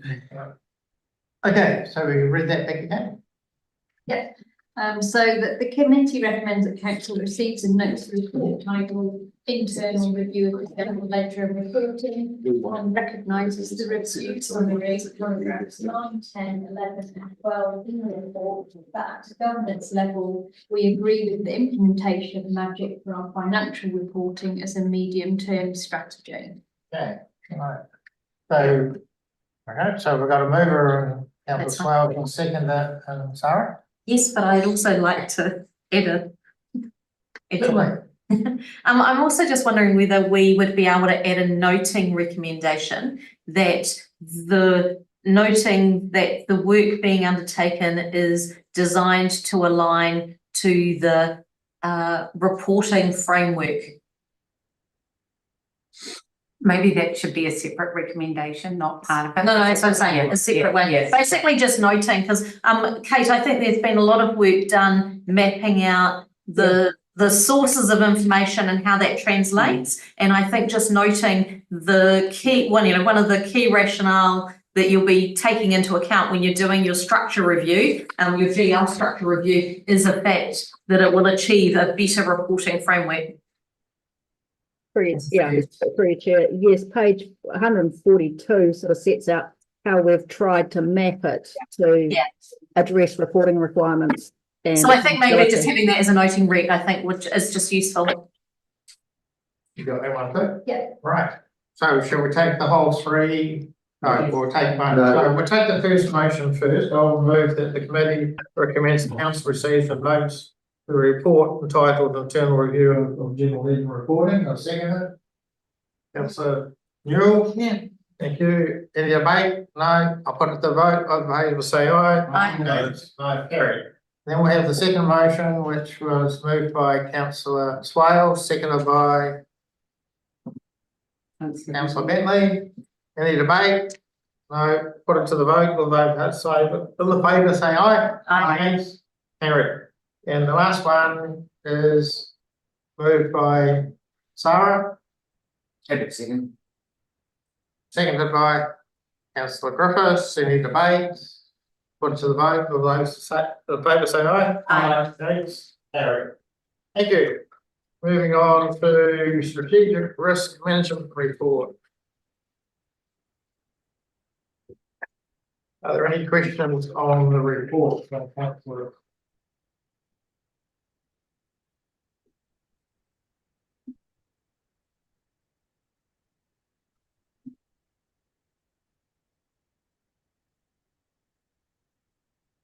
I'd just like to add one, if I may, just in paragraph 5, we talk about inflationary impacts. So I would like to see the next report include what is the local government cost index movement as well, because that's more appropriate for a council, whereas some of the stuff is consumer index stuff, which is more like household expenditure inflation rather than local government one. So just to put it in context, if we're going to have each time inflationary impacts paragraph in this paper.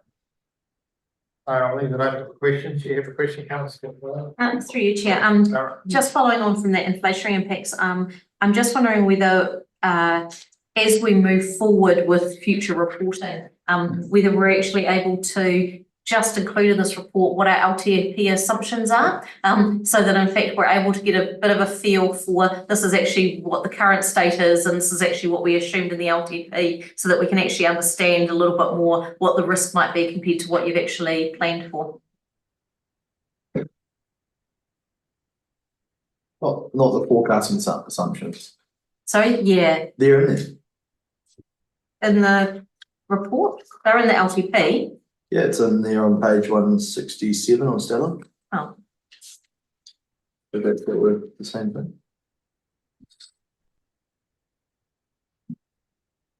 Oh, I guess what I'm talking about, because I think they've been copied into for a benefit this time around. Right. I guess what I'm talking about is actually just in the cover note report. Right. Going, this compares to what you did in terms of planning. I see what you mean, yeah. I acknowledge you could go and do all of that comparison by looking at the LTP yourself. Yeah. Through your chair, paragraph 14, does that not answer? No, I guess what I was looking for in paragraph 5, where you talk about this is what our annualised inflation is, that paragraph would also include referencing what you put in the LTP, so that in fact it makes the report more digestible. The Viral rate. Yeah, I can answer that, but yeah, I understand. Thank you. Thank you. Through you, Chair, I'm just conscious of the recommendation around which next deep dives we do, and noticing that those deep dives are all in a much lower risk. And I was noting that C, E and J, although they were reviewed more recently, because we've missed a rack, in some ways it means we're getting quite a long way apart from actually reviewing risks that are still rated as high. And I just wondered whether in fact we should be prioritising the ones that are still in a high state for deep dives.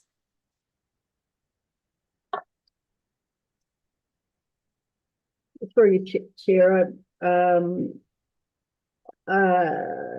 I'm due to do the annual forecast rollout, which I can bring back, and you can. It's on page 183, I think.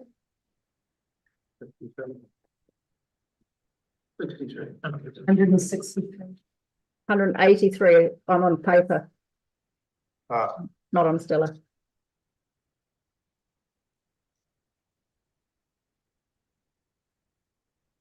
That's what's currently planned, but if Oh, right, yeah. councillors want a different.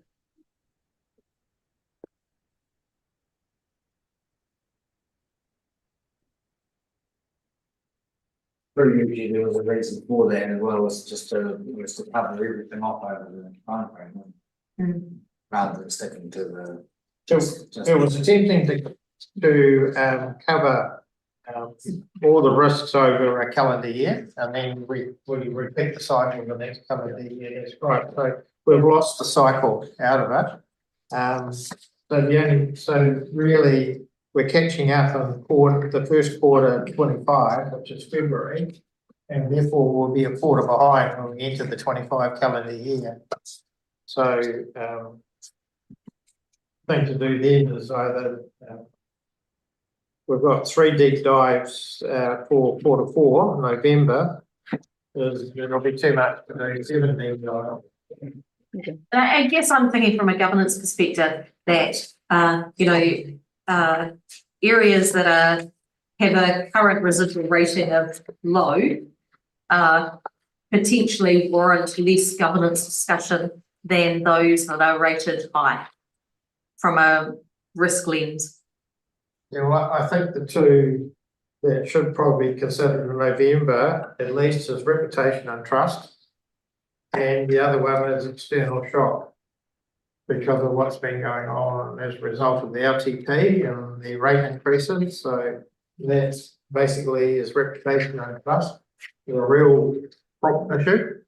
And the other one is external shock. So hopefully by October, November, we've got over most of the shocks from coalition government. And we'll be able to sort of step back and just see what it all means for the council. And then did we not do reputation not too long ago? We did it in November 23. November 23. So what have we not done since then? Well, in fact, It would have been covered off in this meeting. yeah. Next meeting, had we not missed a meeting. Yeah. And I guess that's probably my issue, is that you're stretching your high ones out for quite a long period. Yep, I would support that, Chair. Okay.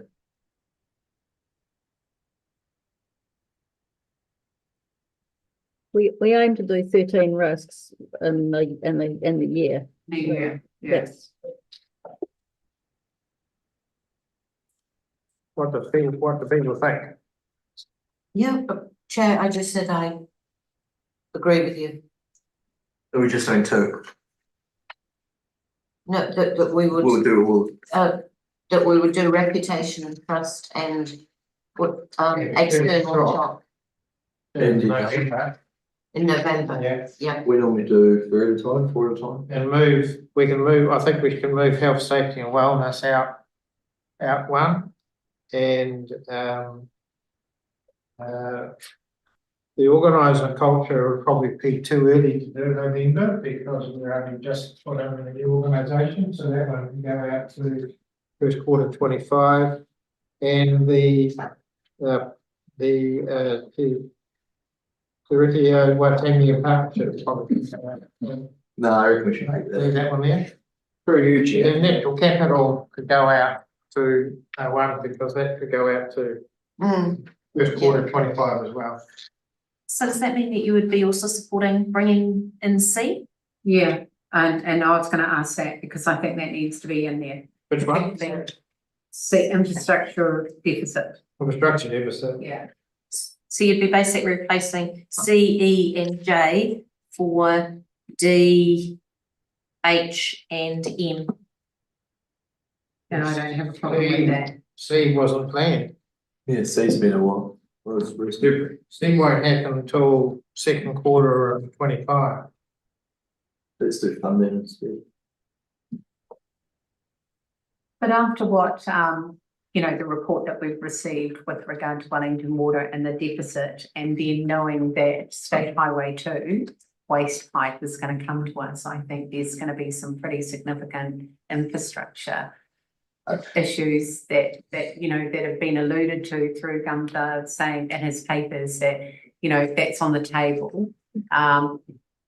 Yeah, and I'm sure local water done well is gonna make us look at some of those issues as well. We won't know that until. December, we have a, yes. Why don't we then move natural capital to the first quarter 25 and move health, safety and wellness to the first quarter 25, move back to November, external shock and reputation and trust, and funding stays where it is. So we will have three and still have three in the first quarter. Everyone happy with that? Yeah. Is everyone happy with that? For you, Chair, just to be good with it, really the D, health and safety, is it a large, there's quite a bit of information later on in our papers around the risk on that is actually growing with the amount of what you call them, public outcry or public issues that we're having coming to council. Wonder whether or not is there room to do 4 in the next meeting? I mean, being that there's 13. We're doing 4 in that one, it'll be a big, Doing it quarter one. big task to do that. D. Bear in mind, you're going through a whole structure change too. The one in Yeah, the radar. Because well, the only reason I'm saying that is D hasn't been done. I don't know when, I can't see it even on this graph. See, And we're pushing it out again to next year. I don't mind doing C as well, I'm just saying. Get D done, just due to Can I those, due to those ask the issues question of raised. the CEO at this point? So normally we do an internal litmus test with regard to our staff. Had you thought of doing one any time in the near future? Through the chair, we do have funding and a contractual arrangement with the provider to do one, but we've held off doing that for obvious reasons. The actual survey process and time it takes is not long. Okay. So yeah, perhaps later this year would be appropriate. And if we were going to do that, so that feedback comes to us as governance, would that work for you, councillor? That at least we are doing something in that space, and it is around culture. There is a lot getting done in that space, and that's the reason why I wanted to make sure that was that was actually doing a deep dive into that to see that it was just doing its job. I read in that paper saying that there was quite a lot of training being done.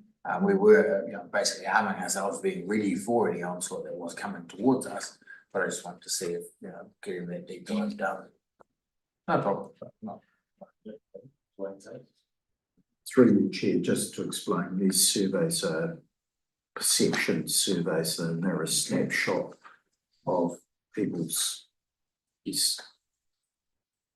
view of life at that time. The response rate in the past has been relatively low. Well, I thought it was low, but it's 60% for the organisation last time. That was deemed by the provider to be quite high. So yeah, look, we'll run with what we can as soon as we can. Okay, can you handle 4 deep dives in November? I'll say we can. Okay, so what I propose then is B stays at quarter 1, 25. We move infrastructure deficit out to quarter 1. That'll be a year since it's been done. Health and safety stays in quarter 4. E, external shock, moves back into quarter 4. Organisational culture moves out to quarter 1, 25. So we're fully up 2 or 3 months away from the organisational change. And J, reputation and trust moves back into Q4. L stays where it is, and natural capital moves to Q1. So that leaves us 4 in Q4 and 3 in Q1. Are we happy with that? Thank All you. right, so we'll set that in concrete. Thank you. Through you, Chair. In the February meeting, I asked for a couple of items to be included in future reporting. And it was great to see the additional of the action plans. But I would be very keen to have the table amended to also show target risk. I think you've got it on your detail report, but it would be good to be able to demonstrate this is actually where we're heading to in that sort of summary table as well. No, yeah, thank you. Thank you. So that's just an arrow showing which direction we want it to head to. And also including it on the deep dives. Yeah. We've included it on the deep dives. You're asking for it to be in everything. To be in it. Yeah. Thank you. I think those arrows used to be on the residual risk diagram. Yeah, showing where we're heading. Yeah. Okay. So we've done that, and also Kate's going to come back in November with a suggested 2025 calendar of deep dives. Okay, so that'll be in the November paper. Councillor Swales, did you have a question? Yeah, so when I look at, the strategic, which was adopted in 2023 and last reviewed in July 24, there were additional controls required under yes and no with regard to each of the different areas that we've got there. And then date of last review. So the procurement policy, because that has a huge impact on our money and where it goes and how we spend it. So it's a revision of the procurement policy required. Policy has been approved by council and it's been done and finished in July 2024. So these are things that have been updated. So then I look at, some of the others and they all say that they've been signed off in 2024. And the external shock one, knowing that we're doing a deep dive, which is on page 152, risk cannot be completely mitigated, continue with condition data of assets and improving ICT resilience, e.g. full rollout of laptops. So I would have thought that that also takes into a paper that's coming up next, where we look at the condition of some of our assets, which comes up in the insurance paper. So we're happy to have this signed off in June 24, and that we're happy with where that's landed in the explanations. Probably my question there for the external shock. So it's high, but we're happy to mitigate continued with continued data, and it's not completely mitigated, but it's still at high. Is my question. What's written there is that our mitigations can't get it below high. Okay. And that's where we have to live. And so it's trying to acknowledge that if I put it straight in a straightforward way, the cost benefit says the work that we can afford to do and are able to do still leaves the risk high. Okay. If council wants us to focus more on there, it'll take more resource, but we can do that. Okay. Even though that we've looked at, sorry, Chair, even though we've looked at this in our LTP and we've understood that some of these things are there, and we've kind of built in a bit of a buffer with LGF with the ability to borrow some money for some of these, preparedness, unexpected events, you still see that it is as high, Kate. That's we do, but it's all an opinion, isn't it? So Okay. I'm not. Okay. No, that was the only one that I was quite concerned assessment. about. Yeah, thank you. Are there any other? Chair. Thank you, Councillor Harris. Are we actually looking at the deep dives themselves and making some comments? Yeah, okay. Yes, yep, that's all So- part of it. The first one, external policy changes. In the action plan there, I just want us to note that we have rejoined Local Government New Zealand, because that contributes to some of our collaborations, piggybacking submissions, etc. And then the next one is the information and data.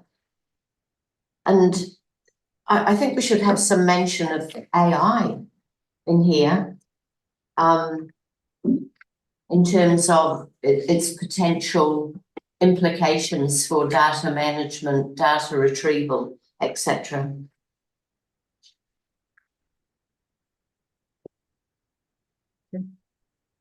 We can include that. We have an AI policy. We can include that. Sorry, say that again, Kate. Oh, I sorry. couldn't quite catch it. Yes, we can, of course, we can include that through your chair. And we have an AI policy for staff when they use AI tools. So our policy is that you can use it, and there's certain guidelines in there. And then I think your comment, councillor, is how we include that it's coming at us rather than us being able to control it being in our world, and how we might use it. I think there are. And bearing in mind that Hutt City Council have several staff with AI in their job titles. So I think we should be investigating or making sure that the policy is actually applicable to data security. The AI policy we have is applicable to cybersecurity, and it has guidelines on what can be used and what can't be used.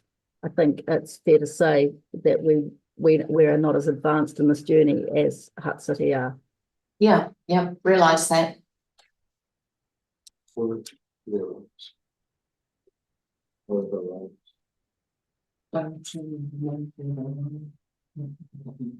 Chair. Chair, sorry. I was just writing some notes for the next motion. Through you, Chair.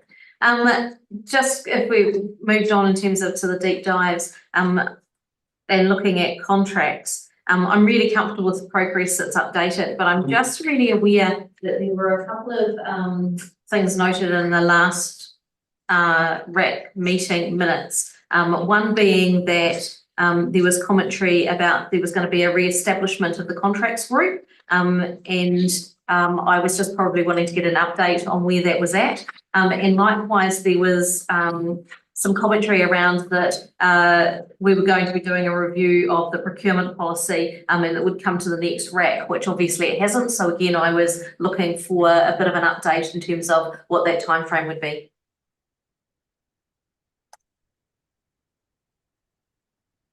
While we're paused, Chair, don't at the 2 hour point, don't we have to? Yes, so just about to Shall we do that while I've got a note.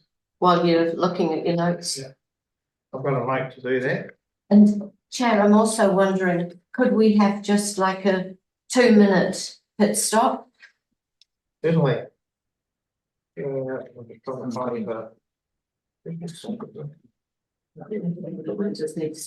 So just before that question be answered,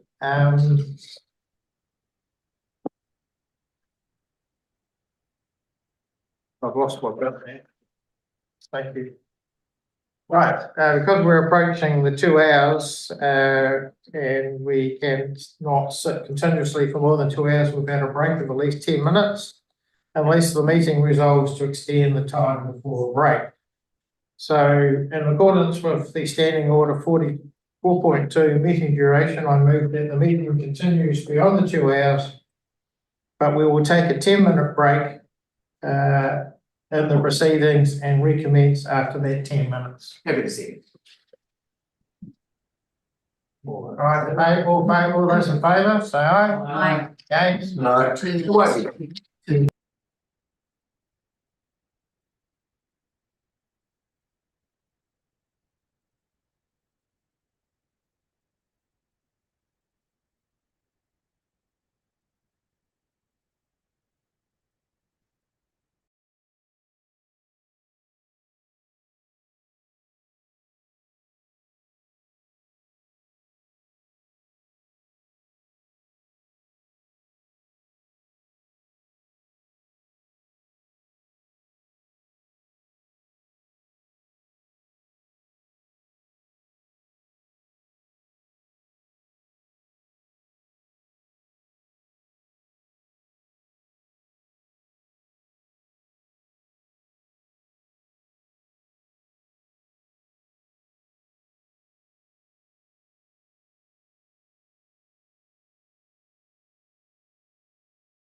What where we are. Right, we'll restart the meeting. It's 20 minutes to 7 and we note that Mayor Guppy has left the meeting at 6:30. So can someone refresh me where we were, please? We had a good question about the contracts group. Sarah That's Brown. the answer. Through you, Chair, I had a couple of questions that actually related to the last RAC's minutes, but had a relationship with that deep dive in contracts. The first related to the minute that talked about re-establishing a contracts group, and the second related to the due date for the procurement policy, noting that it was initially expected to come to this meeting. Through you, Chair, I'll start the answer on those.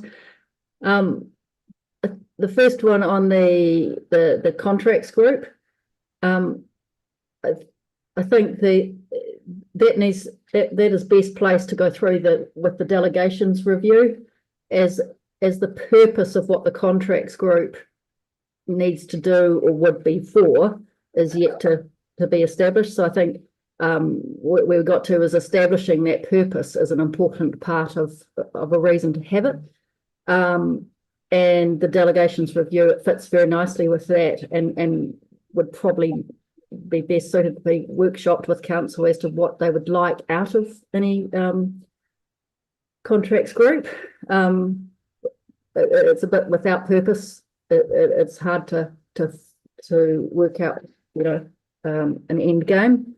On the procurement due back at this meeting, and deferring the review of the procurement process, the procurement area until later on in the year, meant that the procurement policy coming back, I just wanted to basically capture everything we could and be current, really, is all I'm saying in a clumsy way. For Eugene, was the the contracts committee, is it not to reinstate?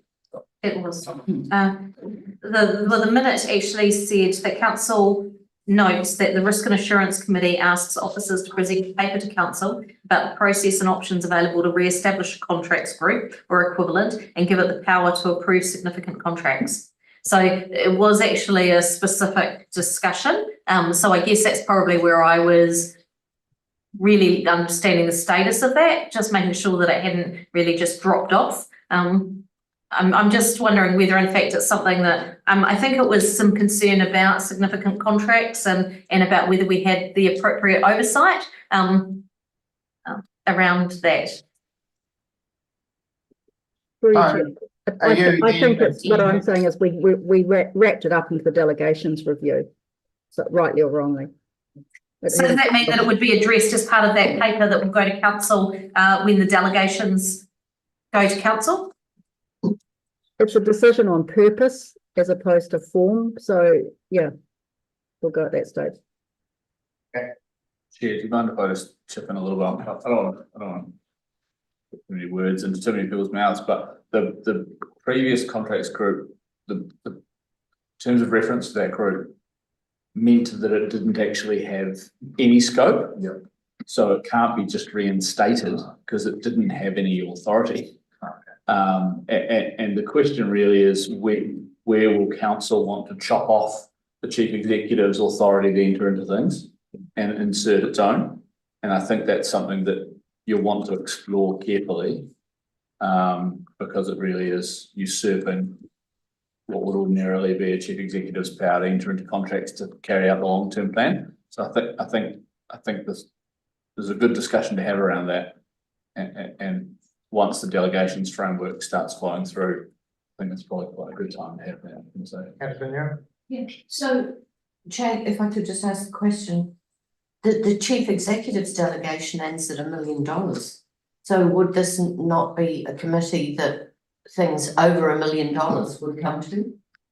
Sorry if I might, the chief executive's delegation does not end at $1 million. It ends at $1 million for things that are not already approved in the long-term plan. So the chief executive has a statutory role to carry out council's long-term plan.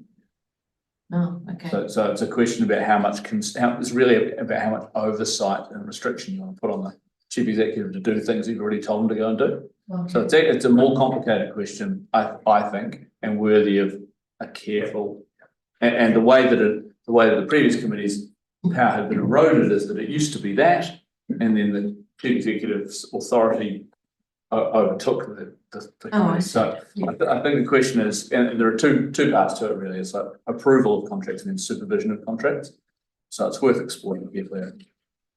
So I concur it's worth exploring. What I wouldn't want to do is see that the subject continues to get bumped down the road. So again, I'd like to have a due date for it to be explored, or an indicative time period. I don't think it's so much about usurping the chief executive's authority, but actually ensuring that there is an alternative oversight and governance where they are significant contracts, and providing that. If I might, I think that's an important part of the conversation, because what you're talking about is overseeing contract management, but what and assurance.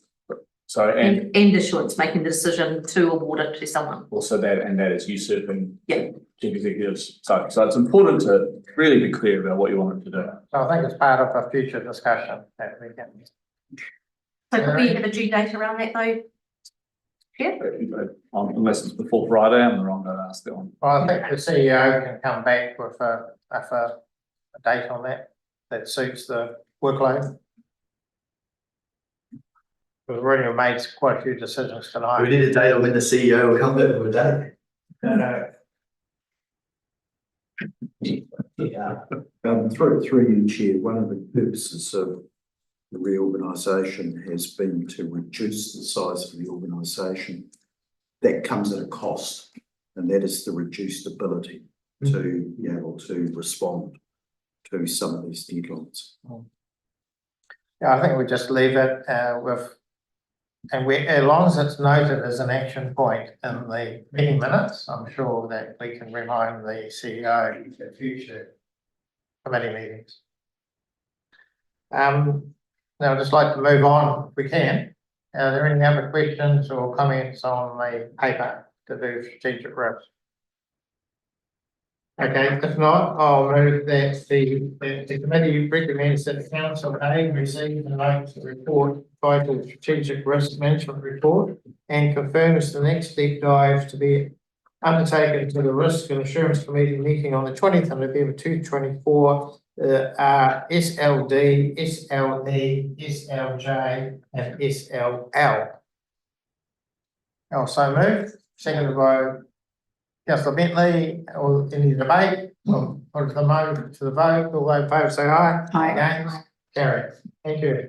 Moving on to the sensitive expenditure report. Are there any questions? If not, I'll move that the committee recommends the council receives and note the report titled Sensitive Expenditure Report. Also moved, seconded Councillor Griffiths. Is there any debate on the motion?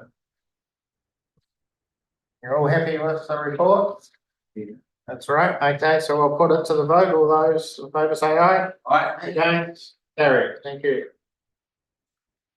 Quick Treasury report. Any questions on the Treasury report? I do, Chair. You have? Yep. Councillor Bentley. Thank you, Chair. Just on liquidity risk, period 21.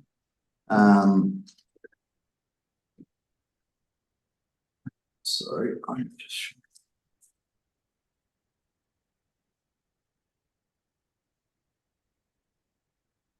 $116 liquidity. 22, yeah. 22, yeah. I'm just trying to find the other part I was going to reference. I'll come back to the Chair. Thank you. Any other questions? Better be quick. Thanks, Through you, Chair, if I can just, I don't know if this is, I'm going to guess. Liquidity, we'll need to be on Paris 19. Yeah. We see there some of our liquid assets. With the increased debt, we need to keep more funds on deposit, or have greater standby facilities. So one of the things we've just done in last week is we've moved our standby facilities and increased them by 10 million. So that 10.8 million at the bottom of para in the diagram in para 19 will be 20 million next time this report's up. We got a very competitive offer. We went to market, got a very competitive offer, and we've halved the we've halved the commitment fee to well, half what it was, and so we're getting twice the capacity for the same price, I suppose, is all I want to say, and that will enable us to keep above the 110%. Follow up on that, those standby facilities are to tide us over between LGFA funding rounds, that's correct? No, we've never used a standby facility. They are strictly for having access to funds in an emergency largely, and they're held for, they're considered as part of the numerator of the calculation on liquidity. Right. It's about having access to cash. My question was, in para 21, it says currently we comfortably meet the covenant around liquidity, but then it says our liquidity ratio is 116% for a 110%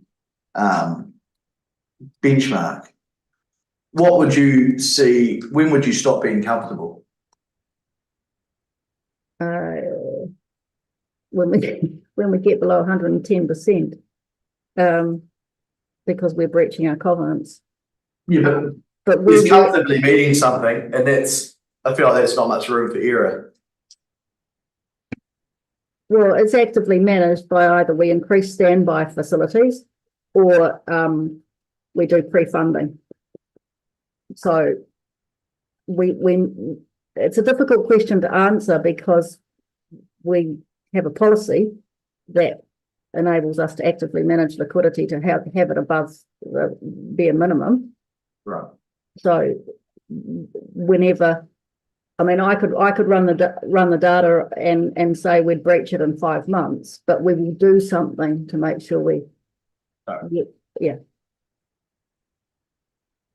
So you're confident. Sorry, just to follow on. You're confident that we would never risk breaching that covenant with the tools we have available now.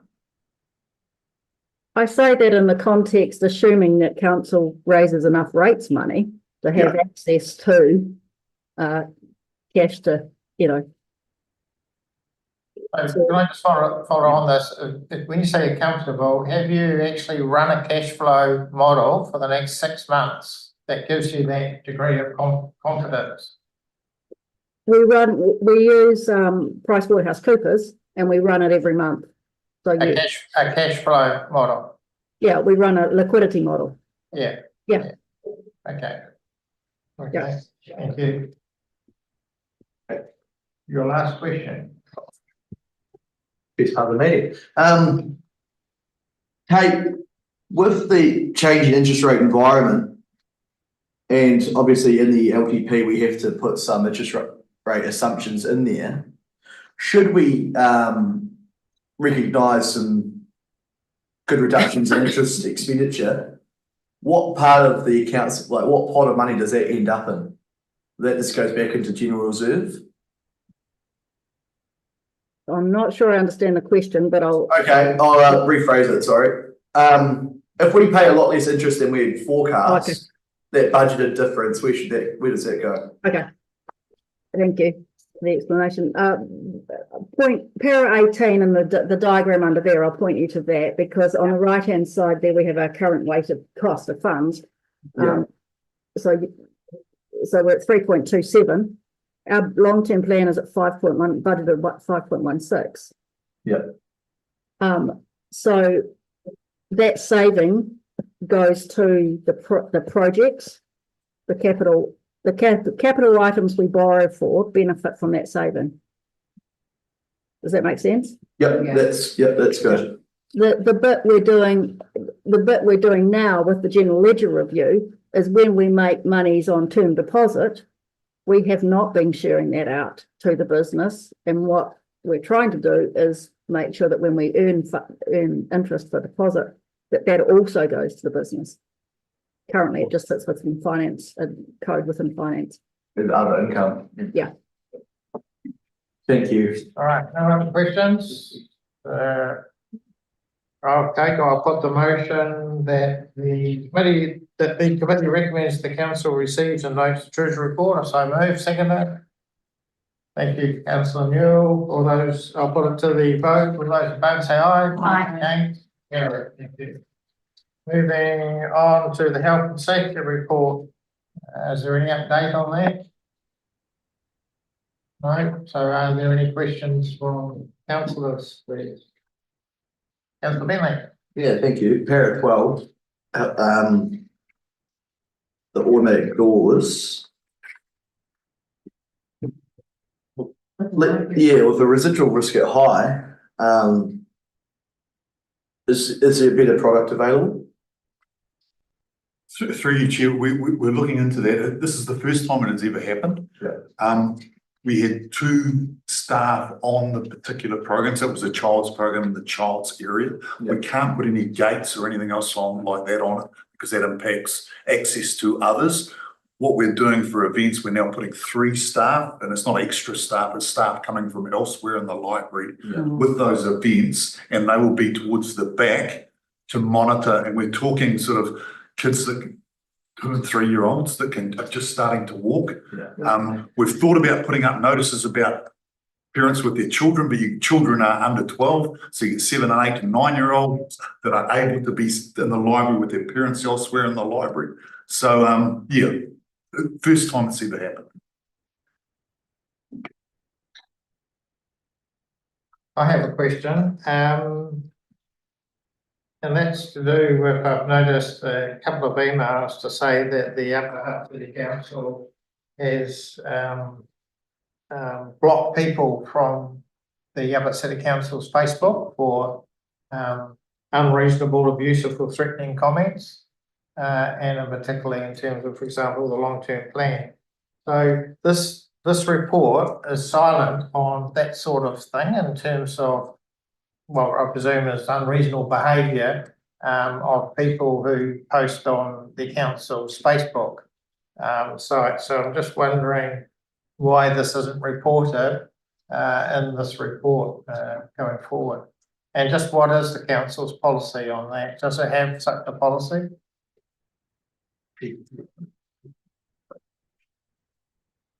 Through you, Chair, I would have to come back to you with answers on those questions.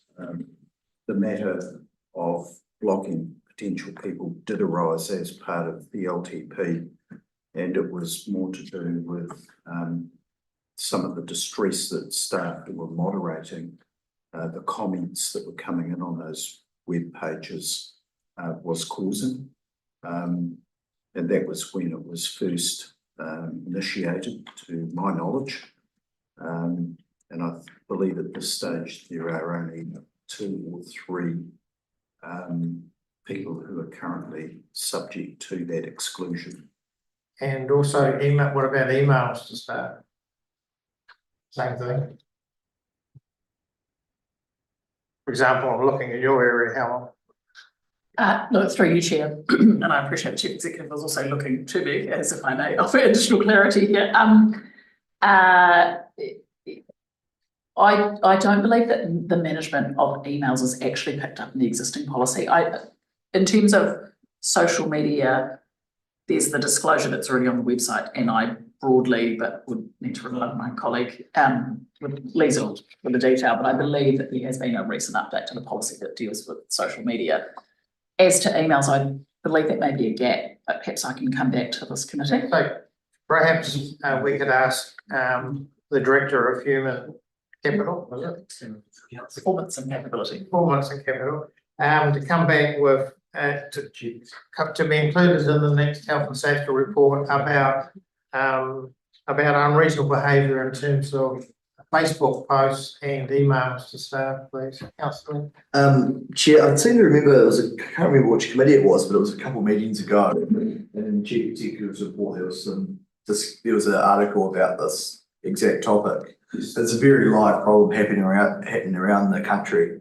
So I imagine it's something we could, if there's a good policy we find, could pretty much pick it up in place. And I just wanted to know about just what is the council's position on unreasonable pay, but does it have a policy? How is that policy implemented in terms of Facebook posts and email to staff? And Chair, and I think the lack of a simple direct answer to the committee today is probably more a product of the fact that Sandra's not here.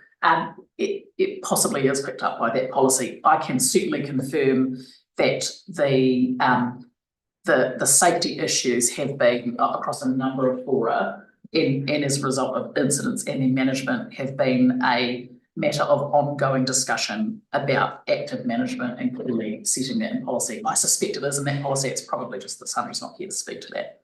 Yeah, because it's also got to be weighed up about the Bill of Rights, freedom of expression as well. So there's the balancing act to be done. So Chair, and certainly transparency by default as well. cool. Okay. Through you, Chair, if I may. Just in terms of your original question around Facebook as social media specifically, my understanding is that we do set out on our Facebook page the standards and rules, so to speak, that we require for people interacting on that page.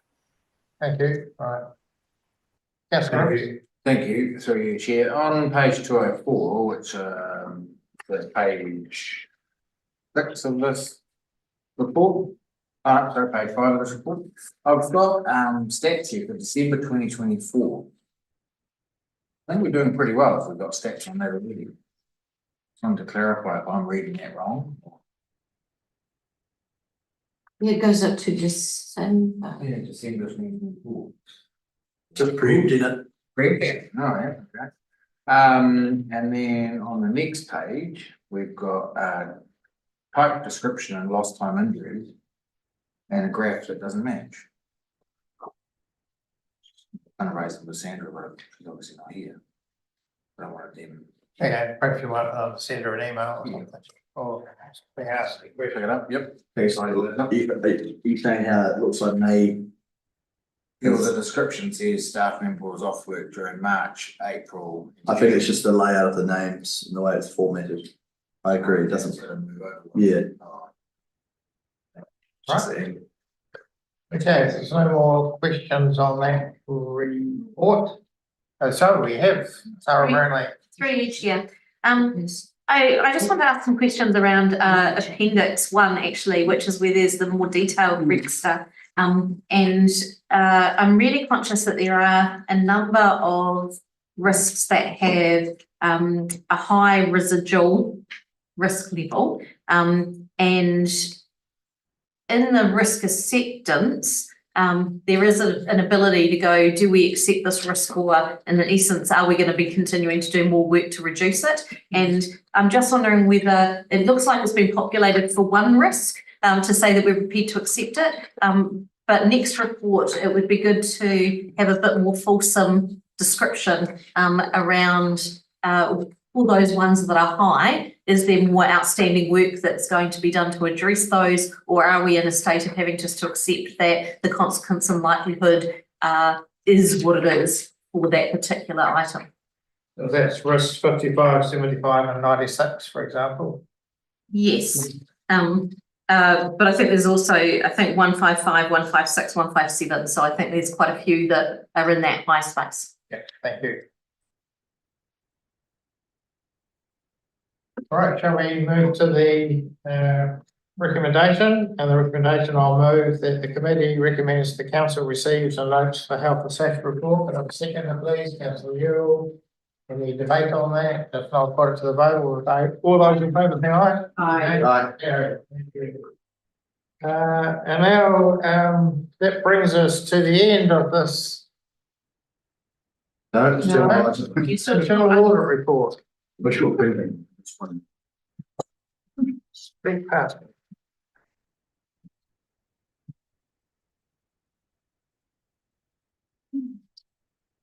There we go. All right. Any questions on the internal audit report? Yes.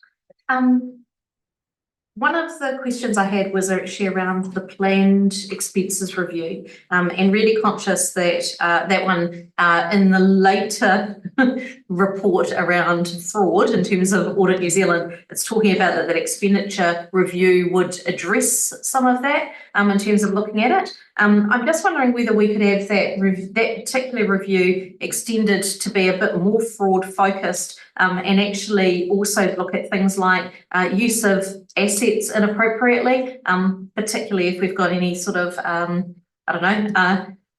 like your mower as an example, which might be used as cemeteries, but whether in fact people have the opportunity to use that in a personal capacity, but also just thinking about whether we've got a way to do some level of audit around, receipt of bribes for services and goods as well, and whether there's any particular things that we can put in place to test that. And that might be actually, who has actually strong, close relationships with suppliers and vendors, and whether there's any way in which we can look at that. Clarification, so you're talking about like a procurement policy that we have procurement people who could then procure something for themselves personally and have it go in that way, is that what you mean? No, it's more where a procurement person or a manager may have a relationship that they're procuring something off a supplier perfectly legitimately for council, but in fact they get a backhander that means that they might get a whole lot of stuff for themselves personally at the same time on the basis that they've given that council contract. And I'm just very aware that particularly there were some southern councils that had those issues that arose. And again, I'm not sure how easy it is to necessarily test for that. But I just wonder whether we could have some thought about whether there's other types of fraud that in fact we should be looking at as part of that particular internal audit. Through your chair, we have processes for declarations of conflict, so we could incorporate that into any terms of reference. So could I suggest then, Kate, that you actually issue to this committee the terms of reference for that internal control review, because it's going to be done by an external contractor, isn't it? Yeah. So perhaps you might like to send us the terms of reference for that. That we can then we could then comment on that terms of reference and perhaps add anything or make some suggestions perhaps. Yeah. I do want to put a caveat that I've started doing some work informally with Wellington and Hutt to try and economies of scale on this internal audit work. Yeah, thank you. Anything else on this paper? Jack, can I just make an observation? Certainly. That as the night has gone on, we are just loading on the work without thinking about the priorities. And we did set some priorities as to what order we wanted the risk to be examined. But here we are with another reviews, more reviews that we want the staff to undertake. And I do just wonder about how realistic we are being in terms of resourcing this. Well, the issue is here that the council does not have an internal audit body section. And in order to give confidence to governance and confidence to Audit New Zealand, how does it know that its internal control systems are working as designed and effectively? And we agreed last year to set up an internal control system of evaluation to do that as a proxy to having an internal audit body committee. And Kate has employed an external consultant who's experienced in internal control systems and reviews to do the work for us. So it's actually the internal control, the external consultant who's going to be doing most of that work, obviously tapping into Kate staff and council staff, but it's not actually council staff actually doing the review. It's the external consultant doing the review. To not have an internal control review program is therefore not being able to give the CEO and councillors as governance assurance that the internal controls have been set up. The heart of any audit is does an organisation have effective and efficient internal control systems? Yeah, thank you, Mary, for that explanation. And I suppose what I'm just getting at is that perhaps our biggest risk of all is that we have not got the resources to. And most organisations don't nowadays. I think what Councillor Newell was saying as well is not that we don't have the resources to do this audit, it's to carry out all the action points that we've given out throughout the night. So I don't think it needs to be decided now, but perhaps the CE or the director, if they have a problem with the actions, then they need to come back to the committee. And most happy for the CEO and ELT to push back to explain, as has happened before, about what they can do and can't do. Yeah. Most happy to see that. Well, they should do that. Thank you. Happy to move. Thank you. So Councillor Bentley moves, someone second please, the recommendation. I will, Chair. That the committee recommends the council receives and notes the internal audit report, so we have a seconder. Any debate? I'll put it to the vote. All those in favour say aye. Aye. Against? Carried. Thank you. And lastly, but not least, we have the Audit New Zealand enquiries of governance. And you can see by the questions they're asking, and the response here is, it talks about in the management's response about internal controls. Are there any questions on this paper? This is the standard thing that audit explanation is a standard thing that auditors give nowadays to organisations in carrying out audit. They are fraud and related questions, a questionnaire, and also related parties questionnaire. They are two stock standard ones, and they use that in terms of determining what degree of risk they are facing in terms of the audit. Sarah, did you have a question? I did have a question. I would be keen to just see a little bit of a flavour coming through the responses around the role of the Finance and Performance Committee as well, in terms of their role of monitoring compared to budget, because in fact that is considered to be a fraud control, because you actually do your budgets in detail and then you expect your expenditure to be aligned. So as I said, I felt like the Finance and Performance Committee's role that they play was missing from the responses. The other question I guess I'd probably throw, because it's alluded here that the fraud risk is covered and considered within our strategic risk framework. And I question whether in fact we adequately consider that within that strategic risk framework as a separate item to be able to really make that statement. Okay, do you have any response to that? Through you, Chair, it's a fair observation, but I think fraud is something that it sits across everything in the consideration of risk. So it is an assumption that it doesn't need its own area of consideration in that context because it's a whole of business risk. I suppose if you wanted if you could think we need to identify it as a separate risk, then we can do that. But I've never thought of it as being something that stands alone. It is something that happens as part of other activity. So that's the way it's been considered. But yeah. Through you, Chair, I wasn't so much thinking that it should be a separate risk, Kate, as whether in fact we were maybe overstretching in our explanation in this questionnaire that a fraud risk was considered as part of that strategic risk framework. I just wonder whether that particular piece maybe needs some rephrasing then to go that in fact, because fraud impact could effectively impact across all of our services, it's considered across all of our current strategic risks. So maybe it just needs a little bit of rephrasing there. I'll retweak it, but what I had in my mind was the internal audit work when I wrote that statement.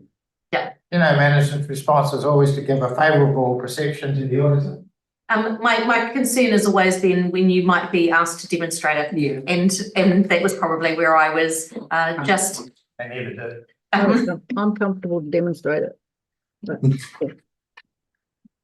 All right, any other questions? All right, so someone move, please. I'll move. Someone move those three recommendations. Councillor Newell, Regina, Councillor Sarah Brownlee, independent advisor. We'll put it to the vote. All those in favour say aye. Aye. Against? Carried. Thank you. And that does bring us to the end of the exciting risk and management meeting for Wednesday, the 28th of August.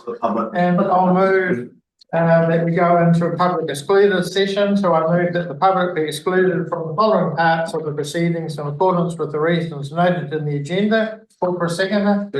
Thank you, Councillor Griffiths.